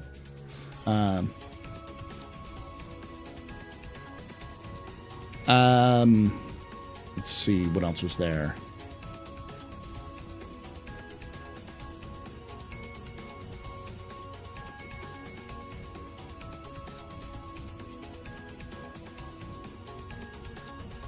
In the Ost office? No, I'm not going to be painting in the office. I'll be painting here. In my office here in, I guess it's technically in Austin, but it's not CIG's Ost office. Where's it come this year? LA. But then after that, Wednesday we'll be doing our Pub and Plays Wednesday. We'll probably do a little bit early stream with some Star Citizen if I can get it done working. So that'll probably start around like noon Eastern, and that'll start the pattern going forward for most of the summer. Is Monday mini painting, Wednesday a little bit of Star Citizen, and then working into a kind of a co-op game.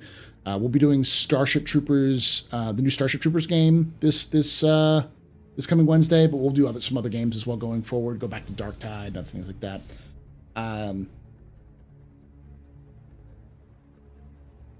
Let's see, what else is there? Then on Thursday, we'll be doing our office hours, the normal time, 8 p.m.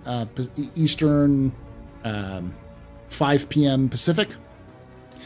Next Saturday will be Captain's Table. We'll do a little bit of stream beforehand. Well, next Saturday will be Captain's Table. I am not streaming beforehand because it is Leviathan launch for 40K. They have the new 10th edition launch box, which is coming out or going up for pre-order. So I'll be standing in line at like 6 o'clock in the morning to get that box. And then next Sunday is going to be our first lore expedition for 319. So if you don't know what lore expedition is, that is our League of Relic Enthusiasts. It's an organization that I run. Basically, we're archaeologists with guns. We go to the various ruined outposts of the verse, search through the containers for relics, for the artifacts that are very rare to spawn right now, and collect them. The goal being eventually to collect all these artifacts to open up a museum to actually show them off. So if you enjoy working with groups, shooting NPCs, and then looting their stuff, acquiring their stuff to put into a museum. So if you're British and you want to live the British museum experience, come join us.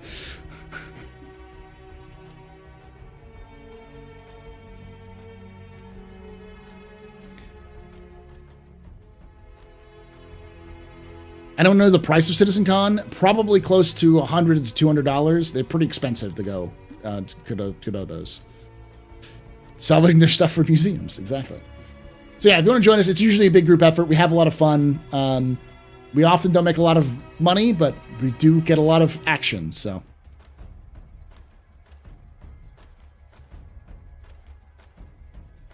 Like Indiana Jones, it belongs in a museum. Yes.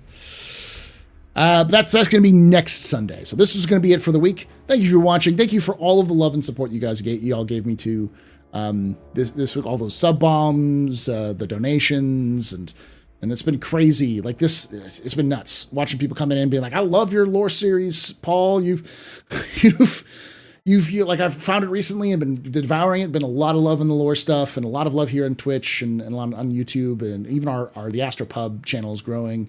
So thank you all for joining us. Thank you so much for everything. And have a good weekend. I will see you all next week. And like I say every time, hope to see you someday in the black.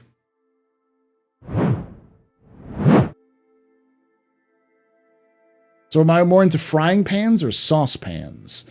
Oh, that's a hard thing. They're both very, very saucy. I do enjoy a sauce. So, you know, but frying pans is classic.